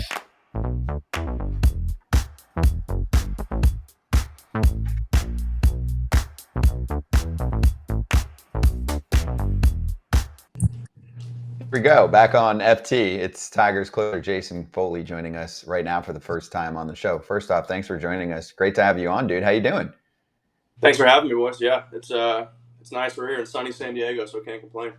Nice. Love that. And how's the year going? I know, the Tigers don't have the, playoff vibes. I know you're still technically mathematically in the mix, but this is not the record that you guys wanted to be at this point in the year. We've talked to many of your teammates and your manager, but the team is on another little late surge over the last month or so. What are you seeing? Yeah, I mean, kind of what you said. We're not probably where we ideally want to be at this point in the year, early September, but after the break, the deadline, we called up a lot of young guys, and our team's pretty young, and a lot of those young guys are showing what they have to bring to the table. So we're having some fun. We're playing some really good ball of late. I think since August 1st, probably, I think we got one of the better records in the league. So hopefully we keep it up here and finish off real strong and see what happens in the playoffs. What are we watching? What are we watching in the background there? What's your go-to movie for the morning before a game? We got a little Austin Powers, Spy Who Shagged Me going on right now. Is that the best one? Is that the best Austin Powers? Dude, that's a tough one. We're a big Austin Powers team, and we go back and we haven't watched them all this year, but we got to go and make a judgment call. But I think Goldmember is probably my favorite, which is the third one. But they're all funny. They're all hysterical. The first one is the best. The first we one did watch it. Yeah, we had a team movie night in Seattle a few weeks ago. We watched that. We had like 20 guys in my room watching it, so it was a good one. That's a funny movie. I mean, the scene where he's in the cart and he's trying to make the U-turn and he's like moving. Yeah, 30. I mean, it's impossible because that's like the way our wives drive. Sometimes you're like, "What are you doing?" And they're like, "Watch this U-turn." You're like, or parallel parking. You're like, "Okay, I've seen this movie before." Yeah, that's funny. That's a good scene. Classic. This is good though. I didn't realize that Austin Powers is still popular because your team. I mean, everyone's young now in the game. I've come across plenty of people where I talk about Austin Powers, and if they're like 10 years younger than me, which is most of the Tigers, they're like, "Huh?" So I'm pretty excited to hear that it's still a big deal. Yeah, I do think we have a few younger guys that haven't seen it, which is shame on them. But yeah, a lot of the guys that we've been with, we talk about it quite a bit. We quote it all the time in the clubhouse, so it's all fun. No, then you have hold on, Kratz. Then you have Shelby Miller. Then you have Shelby Miller that's older than all of us combined. So he's like the old man in the group. So he was there. He's talking about Gone with the Wind, and you guys are like, man, that Austin Powers is old. And he's like, well, you should have seen it when I was at Gone with the Wind. Clark Gable. Yeah, he's the grandpa of the team, dude. He's awesome though. We love him, but he's our dad in the bullpen because everyone else is like pre-arb or first-year rookies or barely in free agency, and he's been around for like 12 years. So it's good to have him around. We all love him. If the guys on the team haven't seen a movie, it's not shame on them. It's shame on you guys. If your teammate is doing something terrible or hasn't accomplished something, it's shame on you. That's when anybody has a bad haircut, that just means he has bad teammates because they will ridicule him out of that haircut. That's what teammates are for. That's fair. I think we got a day game coming up in Oakland on Saturday. Maybe after that we'll forcibly have an Austin Powers movie night. Real talk, Shelby Miller's 33. Is he the oldest dude on the Tigers? Is that where we're at now? Do you know, Jason? Otherwise, I can try and look it up. But I think he's second oldest to Kenta Maeda. I believe Kenta's 35, maybe 36. Ageless, though. He's ageless. Yeah, he could pitch forever. But yeah, I think Shelby's number 2. We have a pretty young team. Hey, let's not forget now. I played with Shelby 10 years ago in 2014 and 2015, I believe. So I can say whatever I want about Shelby because I was like 40 years old when I played with Shelby, and he was like the young pup up and coming. So I can say whatever I want about Shelby. So you make sure you tell him I said he's an old man now. I will. You got any good dirt I could ravage him up with in the bullpen today? Just ask him why he threw a fastball to Justin Bohr. Just say, hey, when you see him, say, AJ wants to know why you threw a fastball first pitch to Justin Bohr, and he'll know what you're talking about. I promise. I'll get him. I promise he'll know exactly what you're talking about. The Borgata. The Borgata. What a Good name. What a name. What a dinger, too. Yeah. A lot of upper deck tanks. In 8 Mound Depot. 2/3, no hit ball. Shelby Miller, first pitch heater, base hit, never got a no hitter. I'm still mad about it. You were catching that? Yeah. Where was that? You know what the worst part was? What's that? Where was that at? Miami. We were in Atlanta. He was in Miami. But here's the worst part of the whole thing. Jeff Baker. I don't know if you guys, Jason, you don't know who Jeff Baker is, but Kratz knows Jeff Baker. And he was on my team. He was on the Marlins that year, and he goes, man, this Justin Bour guy, he's like, he sits first pitch heater in every at bat. And I think I called curveball, and Shelby's like, I got a good fastball today. 8 2/3. Heater in, boop, base hit. I'm like, what are we doing, Shelby? What are we doing? Don't shake the vet. Don't shake the vet, baby. Yeah, right? Thank you. It's a good story. We haven't. I mean, AJ's on with us 2 hours a day every day for a while now. I had not heard that one. That's a good one right there. So it's good dirt. We always hear the Yu Darvish one where it went between Yu Darvish's legs. Perfect game. Would have been AJ's second perfect game. This isn't about AJ. This is about Jason Foley. That was about Shelby Miller shaking me off being old. That's true. That's what that was. Well, here, let's do this, Jason. Let's give love to one other teammate. So can you state the case for Tarek Skubal to win a Cy Young this year and how damn good he's been? Because I think he's getting a ton of national love. He comes on this show frequently as well. But from the perspective of a teammate who pitches, what are you seeing? Yeah, I mean, it's pretty special. I mean, he came back last year after an injury and only threw, I want to say, like 10 or 12 starts, and he was pretty dialed in. So we all had pretty high hopes for him coming into spring and coming into the season, and he really has just outshined every one of our expectations. I mean, he goes out there every fifth day, and we pretty much expect to win. I mean, in the bullpen, it's also amazing being a bullpen guy because you just expect him to go 6 innings, 7 innings, and you can kind of kick your feet up for the first 4 or 5 and just watch him dominate. He's had maybe 1 or 2 bad starts this year where, he's given up a few runs, but other than that, it's pretty much 6 lights out innings every time. So if it's my vote, I mean, he's the AL Cy Young, and I think it's pretty much a no doubter at this point. But he's been fantastic. You guys do anything crazy down there? Because when Roy Halladay was peak Roy Halladay, I won't say who the pitchers were, but guys would take shots in the bullpen because Doc was going to go. He was going to go minimum 7, most likely 9.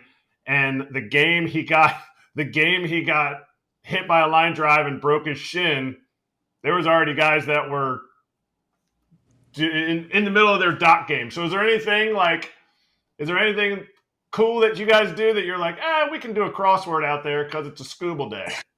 Nah, we don't do anything too crazy. I mean, the game, I feel like it's changed a little bit from ripping shots down there. Okay. Yeah.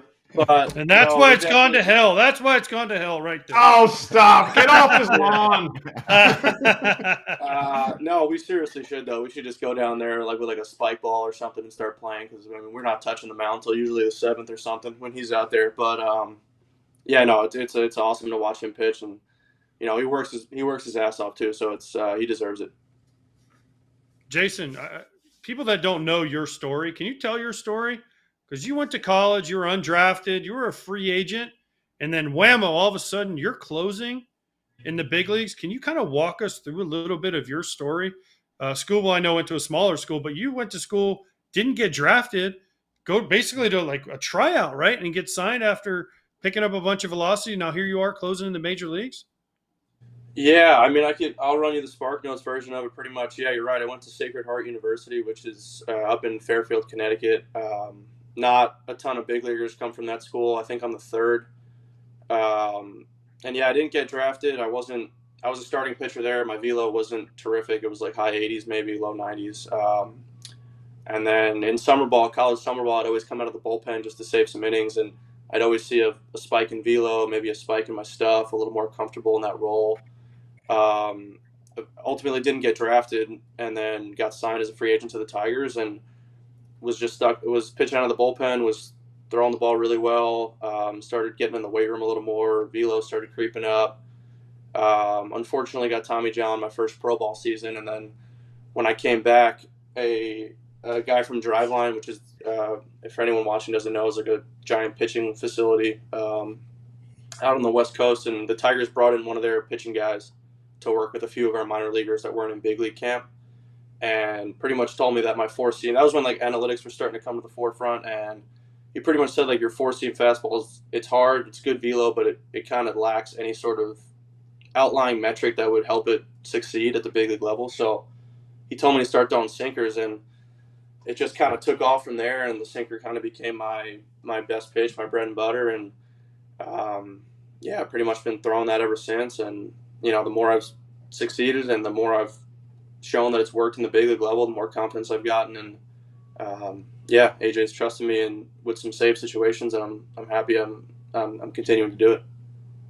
I love unique paths to the big leagues because you're not the outlier. You are the norm, but everybody hears about the outliers, the elite superstars, the Scoobles, the Chris Sales, the guys who win all the awards. So I love that part of it, but we talk about it here all the time about velo and injuries and how that all plays a part. Where people are trying to curtail this like velo and well, they're trying to curtail injuries, Tommy John, shoulder injuries. You went through that journey.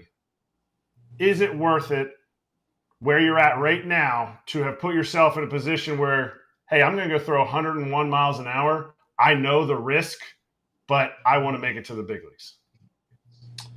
Yeah, I mean, I think you can't really think about getting hurt and whatnot. Like, you got to go out there and throw your best stuff. I mean, even if you're a guy that could throw, if you're like Ben Joyce, or you know, he's throwing 105, 104, like, he can't go out there and be like, I'm going to try to throw like 97, 98 and try to like preserve my arm, because then, like, you know, he's not putting his best stuff out there and he might not succeed as much as he could. So you kind of got to go out there and like let your best shit fly to give yourself the best chance to succeed, because, you know, I mean, you're facing big league hitter, you're facing the best of the best, so you can't really step off the gas pedal at all, especially out of the bullpen. So no, you got to go out there and let it fly, and try to not worry about whether or not you're going to get hurt or have a major injury of some sort.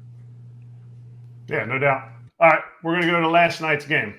They put you out there with the runner on. We talked about it earlier. You have a rise up and intentionally walked a rise. You're a big league pitcher with 20 career saves under your belt, or 20 this year? 20 this year, yeah. 20 this year. So you're a guy. You stepped into this role. AJ trusts you. You said that.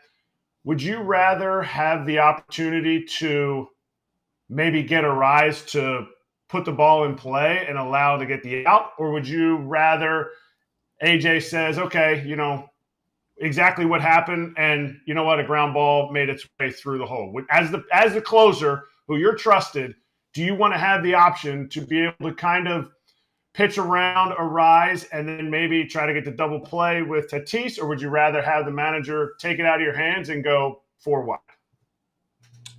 Yeah, well, we got the first two guys out. So the first guy bounced out to third and left Merrill on second base. And then the next guy struck out. So we had 2 outs. And I generally, as a sinker ball pitcher, going to succeed a little more against right-handed hitters. So I think AJ ultimately made the right call to intentionally walk a rise. I mean, the guy's bat-to-ball skills is pretty outrageous.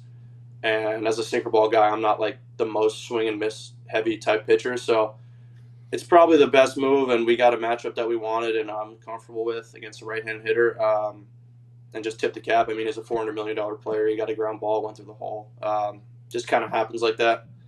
You know, what are you going to do? All right, well, you flush it then, right? You flush it away. You just flush it, right? You've learned now after being around, being in the bullpen. Listen, I struck out a bunch of times. I made a last out of games. I did a lot of bad things, made errors that cost you games. How easy is it for you just to flush it away and say, all right, well, and by the way, can we stop calling him AJ, because it confuses me? Yes, I trust you, Jason. Yes, I believe in you. Yes, I would have walked the rise to get to Tatis, but can we start calling him Hinch? Because, like, I mean, it just confuses me on this show. So please, but keep yes, it real, AJ. I am keeping it real. So no, he's the real AJ. Is he though? And but not on this show. But yeah, I mean, how easy is it for you to flush it? Because I mean, I used to go home and be like, man, if I wouldn't have struck out with the guy on third and one out, we might have won that game.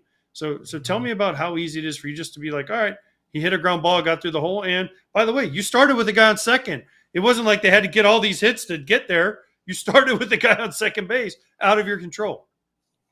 Yeah, I mean, it's tough. Like you said, it's probably easier to flush it given the fact that the extra inning rule was in place when I started with a guy on second. I mean, obviously you want to throw up a zero there and give your team a chance in the 11th. But yeah, when you don't put up a run, when you're on the road and you don't put up a run in the top of the inning, it's kind of tough because they can just bunt them over and then play for a ball and play. But I mean, I did what I was supposed to. I mean, I got a ground ball, didn't advance them. We got the strikeout. We got the matchup we wanted, and just I got the ball on the ground. It just found a hole. I mean, that's just going to happen.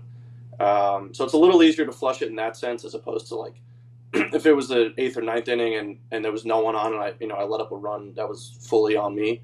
Well, yeah, it's a long season. You guys, I mean, you played forever. It's 162 games. You got to just get back out there and go back at it tomorrow if Hinch calls me into the game.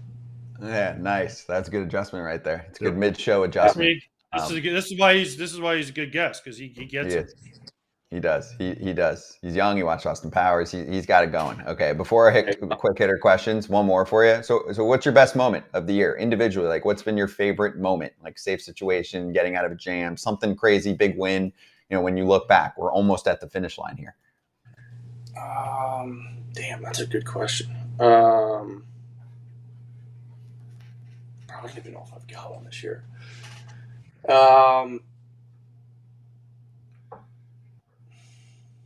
Damn, dude, that's a good question. I don't even really have a sick moment, I feel like, this year. I mean, you saved 20 games this year. Like, was there one where it's a comeback? It was opening day, bro. They beat the White Sox. No one beats the White Sox. They beat the White Sox 1-0. I mean, that was it. It was 1-0, right? Yeah, man. No one beats that team this year, huh? What about like the Dodgers series? And you guys had some crazy comebacks in that one. But was it all walk-offs, or was there one where you had to finish we them? did come back. Yeah, I did blow one against the Dodgers. So thanks for bringing that up. No, okay. We did come back. No, we had a sick comeback against the Dodgers right before the break. I mean, we were up like 5, and they brought in their dogs like Evan Phillips and I forgot who else. We scratched like 5 in the 9th inning and won. But yeah, I don't know. It's been there hasn't really been I feel like there hasn't been like a super outlying moment for me. But yeah, I apologize. I don't really got one for you. No, that's fine. You can say I don't remember or whatever. I mean, Mini-Me's just having a time behind you anyway. So yeah, I'm watching the movie behind you. I'm not really even paying attention. Yes, you are. To what you're saying, but I mean, I got. I suppose. I guess I'm obviously new to the closing role. The other day against the Angels, I got my 20th save, which is I feel like a pretty sweet milestone. It wasn't anything crazy in the game, but just a normal 9th inning save situation. But I suppose that's pretty cool. I mean, I never thought in a million years, back in college, back in early minor leagues, that I'd A, ever save a game, B, save 20 of them in a season. So I suppose that's a really cool milestone. Every save is a cool milestone. As a guy that bounced around from the big leagues and minor leagues, mostly the minor leagues, every homer I hit in the big leagues is awesome. It's different when you talk to fringe Hall of Famers like A.J., but it's awesome. So that's cool. Yeah. I'll give you 3 quick hitters. All right, 3 quick hitter questions here. Favorite video game? Probably Call of Duty, Modern Warfare 2 specifically, back in the high school day, just playing for hours. Did you play more or less in college than in high school? Less. I'd say it probably tapered off in college and shortly after, but high school was probably my heyday. Okay. Even Tommy John, you didn't play a ton in Tommy John time? I guess I did, yeah. That was Fortnite though. That was a big Fortnite time when that game was kicking. Yeah, it'd be come back from rehab and log like 5-6 hours on the sticks. Okay. Yeah, that'll whew, Joel Sumaya, you can't video game. No, well that's different. That was Guitar Hero. It's a different era. Yeah. At 18, you get the Fortnite and all the kids. All right. Historical batter that you would love to face. Yeah, I mean, I probably got to say Bonds just Don't say it. Just I for said the same thing as Scooble. You don't want that smoke. I told Scooble the same thing. It's a Yeah, homer. no, Just I mean, I chalk don't it up, bro. Blown save, homer. Just chalk it Yeah, up. You I mean, know what? I don't You be really. just do this. AJ, Hinch, just do this, bro. Trust me. Yeah. Trust me. You don't want that smoke. I promise you. Yeah, no, I mean, I don't really like my odds there, but just for the slim chance you punch him out or something, you got bragging rights forever. Ask Gagne how that worked out for but yeah, usually it's gonna land him a Cubby, but I'll take my chances. him. Okay. You might front hip him. You might be the guy that actually Only front guy. hips him. Ow! Oh no, he got me. Yeah, he might also just pull the hands in and launch one 10 rows deep. Just But hit him. Or you just stick it in his hip and go to the next one? Okay. Yeah. All right. What is your go-to pregame meal? just something basic. I mean, I don't want to have any stomach issues down there. So usually just something like rice, some sort of rice chicken, rice steak, rice potatoes, something easy on the stomach. Maybe some fruit. I'm usually always strapped with a banana down in the bullpen just for a mid-game snack. So something light on the stomach. You're not ripping a Dodger dog if you're in LA? I mean, that's probably a post game, maybe a couple Dodger dogs and a Coors Light or something for post game. But pre-game, I try to keep it light on the stomach. That's my meal. That's it right there. Well, you're off the hot seat, dude. This was awesome, Jason. You know why he was awesome, by the way? What? Long Island. Are you a Long Island guy? Huh? Stop. Are you a Long Island guy? Don't let him do that to you. Am I He ever? was born there. He's a Hamptons native. Dude, that's what Shelby always gives me crap. He's like, "Oh, you're a Hamptons boy," and I'm like, "Dude, no, I'm not." I am. I actually am, though. That's what's funny. I actually was born in Bridgehampton. Oh, no doubt. I played in that league my first summer in college in Sag Harbor. Yeah, see, there you go. But AJ knows nothing else. He just knows where he was born. Yeah, That is such crap. My cousin was there. That is not true because my cousin was the AD at Sag Harbor High School. So I don't know if I'm allowed to do this on TV, but you know what finger needs to go up to both of y'all. All my family lives out there still, so save it, you two losers from Jersey. No. He's an Orlando guy. He lives in the armpit of America. He is totally not a Staten knows Island, Lakeland. Long Island, anything. Hey, he knows Lakeland very well. Yeah, I mean, more than I'd like to admit, but yeah. Yeah. Well, Jason, this was great, dude. Really enjoyed the hangout session. Finish strong, and we'll get you again sometime in the off season. But good luck the rest of the way. Thanks for joining us, dude. Thank you, boys, for having me. I appreciate it. Take care. Thank you, you too. Jason Foley with us from the Detroit Tigers. Their closer on FT. Coming right back.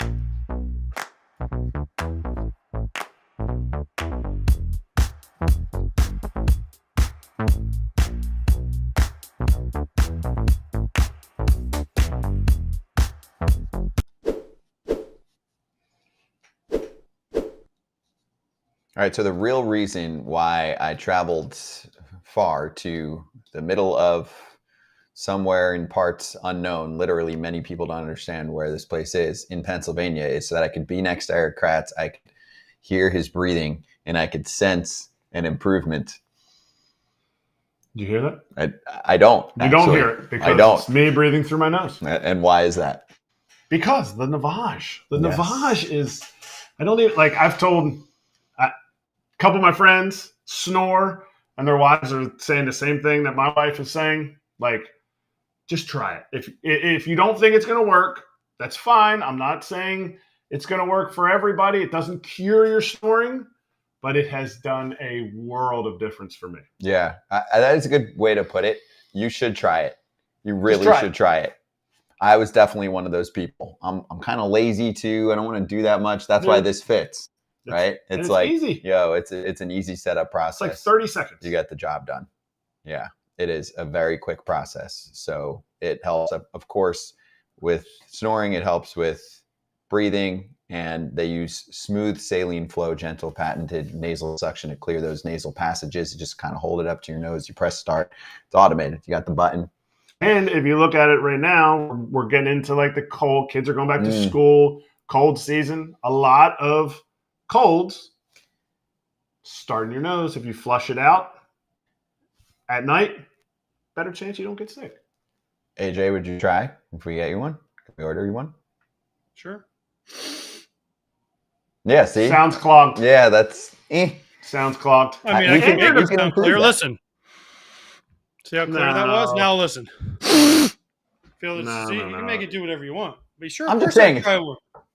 if you want better, we can offer you better, and it's I the make QR people code. better. I make people better. Exactly. You and AJ Navaj would get along. So for Exactly. the FE fam, you can order a convenient Navaj starter pack, including a nose cleaner with batteries included and 30 original salt pods, which is everything you need to get started, plus a cleaning kit as a free gift with your order, but only if you go to Navaj.com/foul and use the promo code FOUL. Again, that's the Navaj, the free cleaning kit, and you can get full product details also at navage.com/FOUL, promo code FOUL when you get there, if it's not already in your cart. When I go there, it was already there, so you're good. But we'll be right back, FT.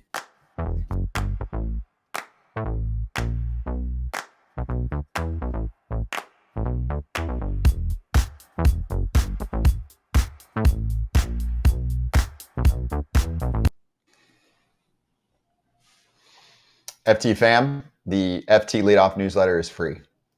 We like to just do as much as we can for you. We're trying to be the ultimate one-stop baseball shop, baseball the way it should be covered. So if you miss anything during the week or you just want to check out how we view the world in baseball, scan the QR code, put in your email address. Again, it's free. So check it out. Support the FT fam.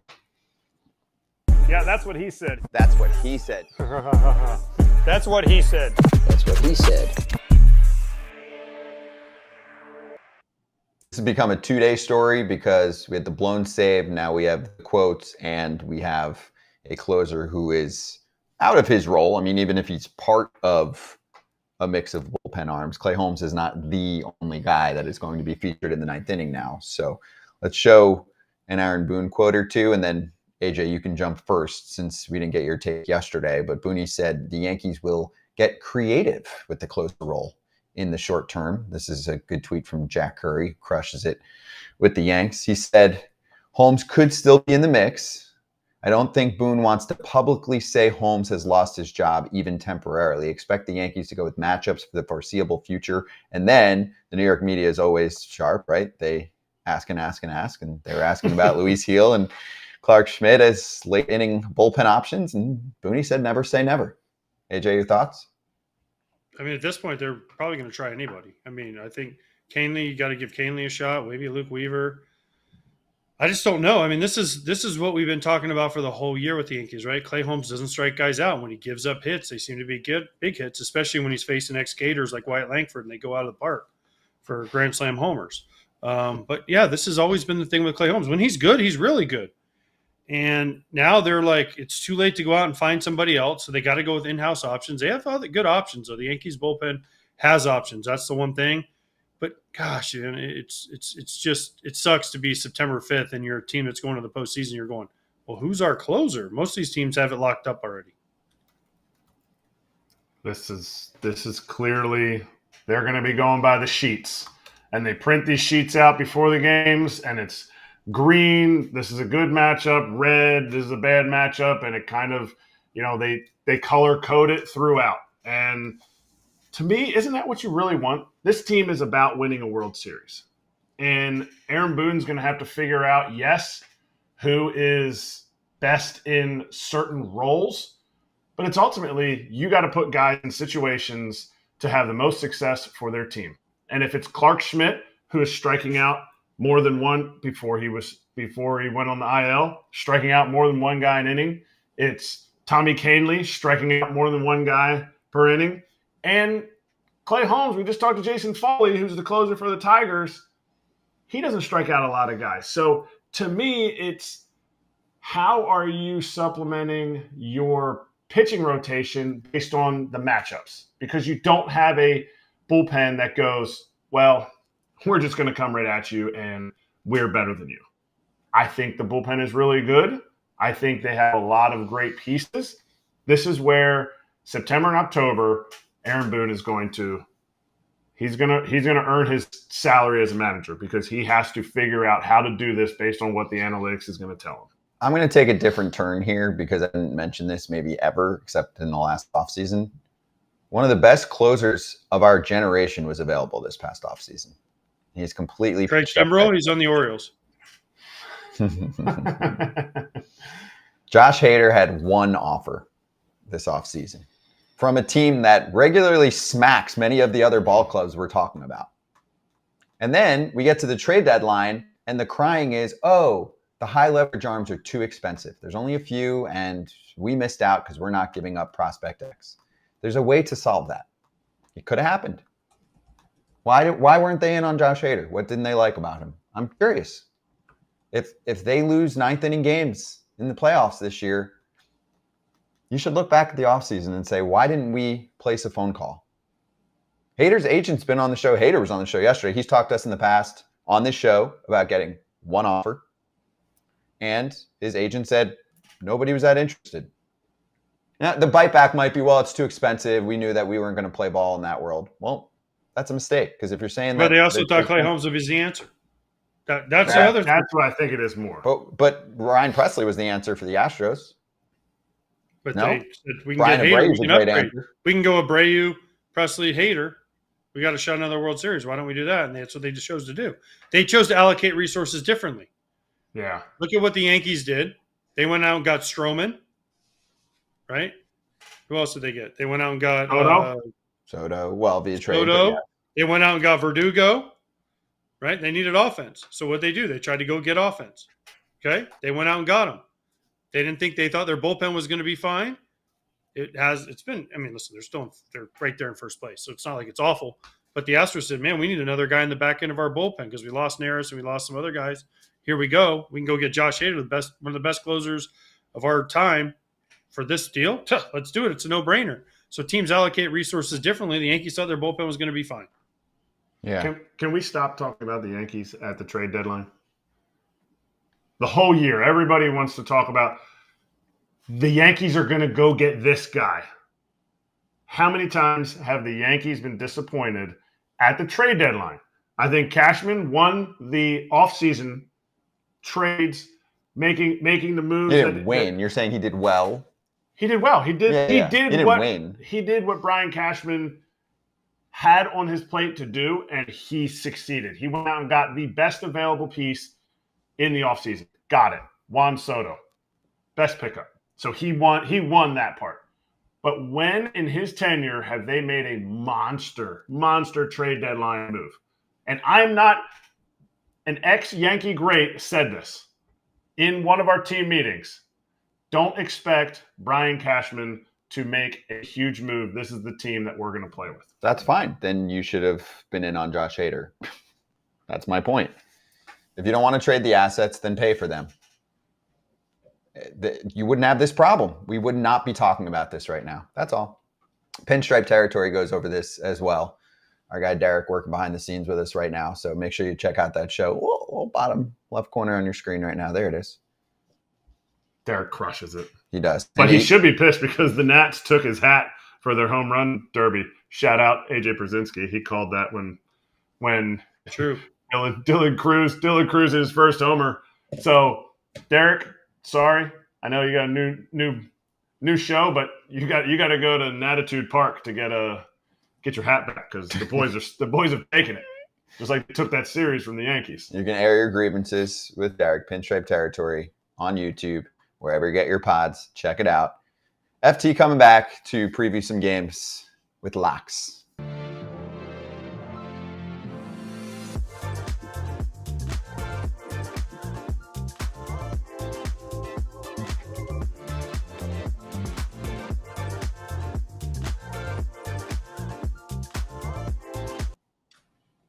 We've got this quote from Pirates manager Derek Shelton about one of his leverage bullpen arms.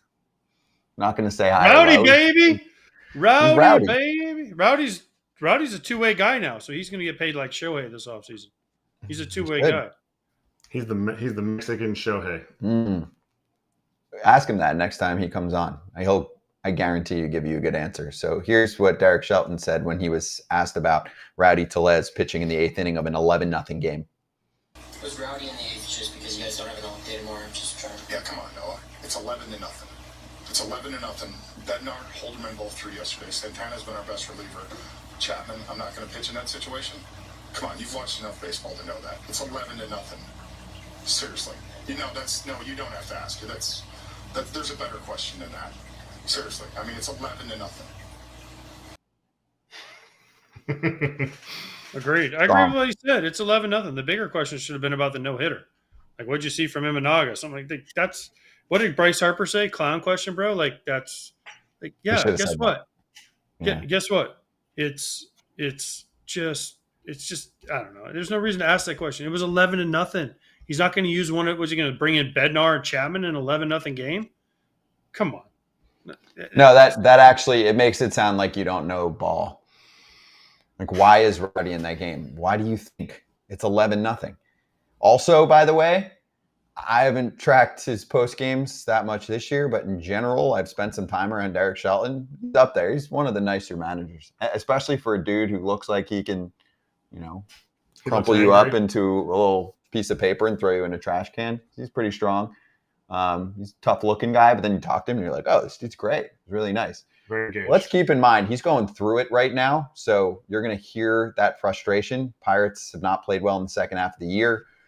Their ownership never puts them in a position to succeed in a year where they could have had rookies thriving on the mound and some more offense. It just didn't happen. Their trade deadline sucked. Sorry, I smashed it when it happened, and it did. It sucked. It wasn't enough. You got to do more. If you're not going to spend, then you need to trade for talent. Like, I get that you have a lot brewing in the minor leagues, but the 5-year plan has come to fruition. They're here now. But they're not here. This is a step back this year from a record perspective. They're gonna point to Jared Jones being hurt. They're gonna point to the fact that they were 2.5 out. Now they're 10. Some other pitcher will get hurt and they'll say, only 5 more years. Mm-hmm.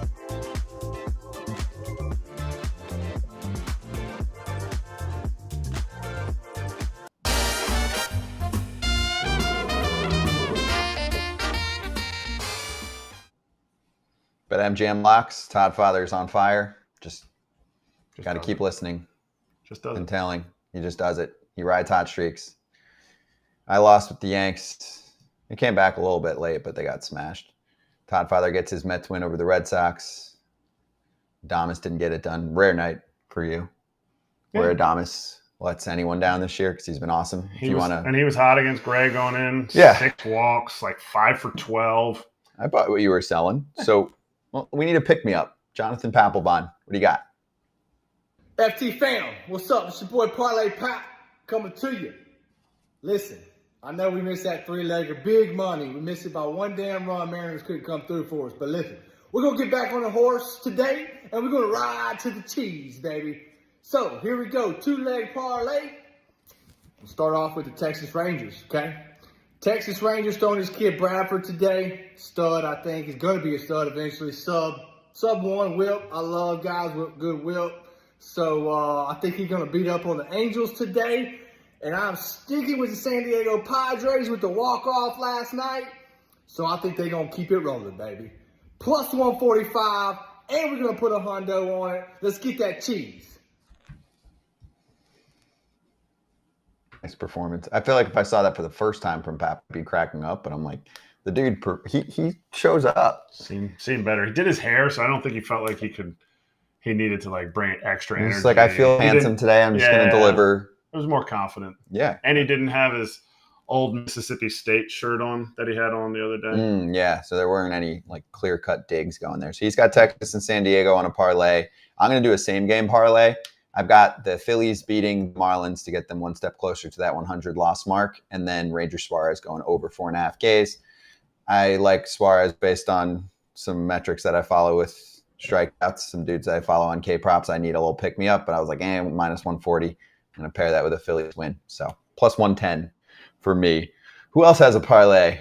I'm sure our friend has a parlay. Parlay Pierzynski. Do you have one better than Pap? I lost that nickname that day when I went for it all. But I'm going for it all again today.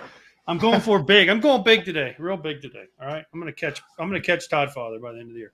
I'm starting with the Braves and the Phillies money line. Why? Because Ranger Suarez versus the Marlins looks good. The Braves versus with Ronaldo Lopez against the Rockies and Austin Gomber looks good. And then the last one starts in about 30-ish minutes, 40 minutes. Brian, woo! Over 5.5 punchies versus Oakland A's.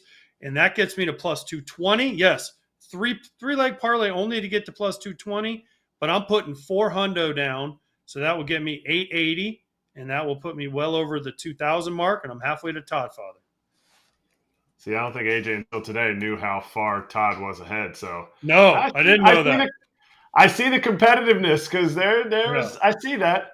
You guys aren't afraid of the last start against the Marlins for Ranger?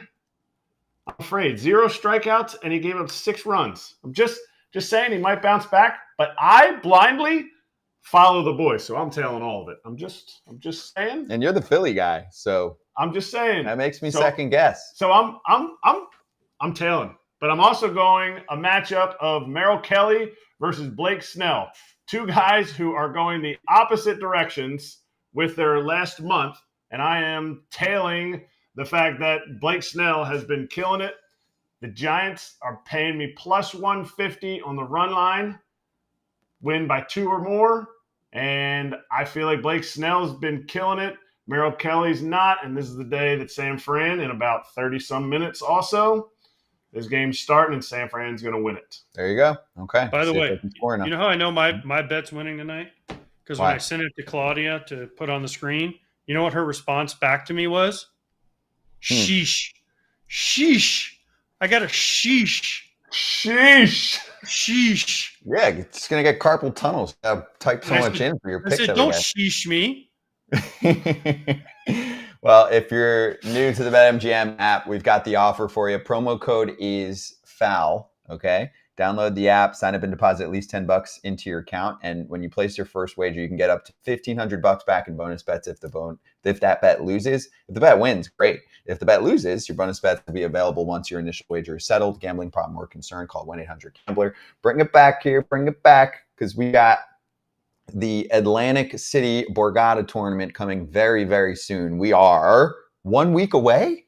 Wow, we're 1 week away today. Oh, today's Thursday. Yeah, the Progressive Bounty Shootout. We're going to be there. We're going to do the show live from Borgata with many, many friends. It is good luck to the production team trying to fit all of the guests in for the Thursday and Friday shows that we'll do from Borgata. But in between those shows, we will play in that Bounty Shootout, which anyone can enter. So go check out more information if you type in BetMGM Poker.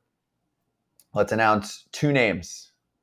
I'll go 2 Philly names since we were just talking Phillies. Nice. Ruben Amaro. You can hate him or love him. He was in the org when they won the World Series in 2008. Brett Myers was on the team. He was one of the dudes that started this whole run. And Brett Myers at a poker tournament, he was texting me 3 days ago, telling you, if you want to get somebody's money, Brett Myers is here to bully you out of it. Wow. He said, I'm a bully. He said, I don't know if that means I'm going to win or lose, but I'm a bully. So let's go. He's juiced about it too. Yeah, usually that means it's going to be really fast or he's going to have a crush large stack. So anyway, go get yourself more information. Type in BetMGM Poker to see what's going on there. We'll be there. The event starts at 3:15 Eastern Time. Buy-ins $220 at the Borgata. Be right back.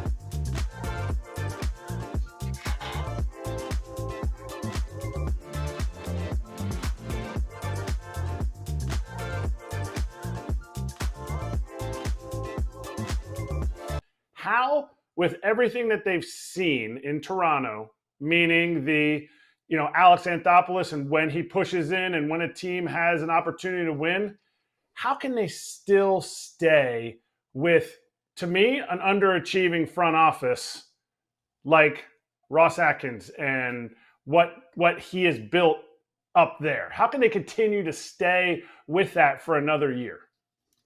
I wrote about this somewhat yesterday, and in that story, I quoted Mark Shapiro, their team president, as saying they value continuity and stability. It's actually a competitive advantage to have those things in the game today. I don't disagree with that in theory, but the situation that they're in right now, and the situation that a number of other clubs are in, I wrote about this as well. It's curious to me that there is not more heat. And I can go through these clubs individually. I don't know that we have time for that, but just look at Toronto, for example. Haven't won a playoff game under this regime, and they've been in place, I believe, since 2016. And they've had a really disappointing season. You would think that maybe change would be healthy for the organization. Maybe you just need a new voice at the top of the chain here, but that does not seem to be their inclination, and seems that they feel they can run the club back next year, essentially the same club, with some additions, of course, in the offseason, and try again. This group, to me, has not done it. I don't know why you would think they're going to do it, and if you don't make a move with Guerrero or Bichette in the offseason, and I don't expect them to, they didn't do it at the deadline when they could have traded them with 2 pennant races remaining. Well, then where are you? Those guys most likely are going to walk. And then you're having a situation where you don't have even compensation for them other than draft picks. So Toronto has been very curious to me. I don't really understand their logic here. And I'm not talking about necessarily advocating for the firing of Atkins. I'm talking about the whole thing, where they seem to feel they're in a much better place than maybe the rest of the industry feels.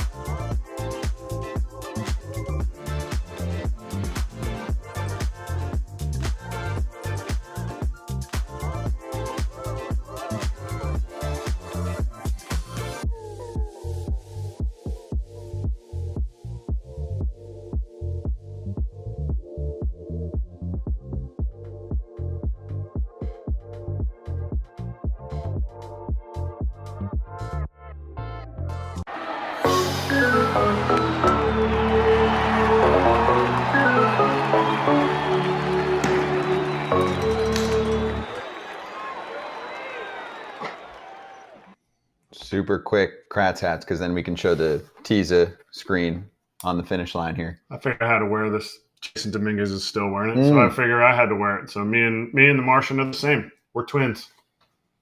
Well played. A for the way that you delivered that with the Martian. Here's the Tisa puck. I also show this because what? Oh yeah. Thank you. Help me with the lighting. Because not only is the discount code FOUL for 20% off your first order at TisaEnergy.com. No nicotine, no tobacco. Energy boost, the whole deal. But we'll give some out in Atlantic City next week.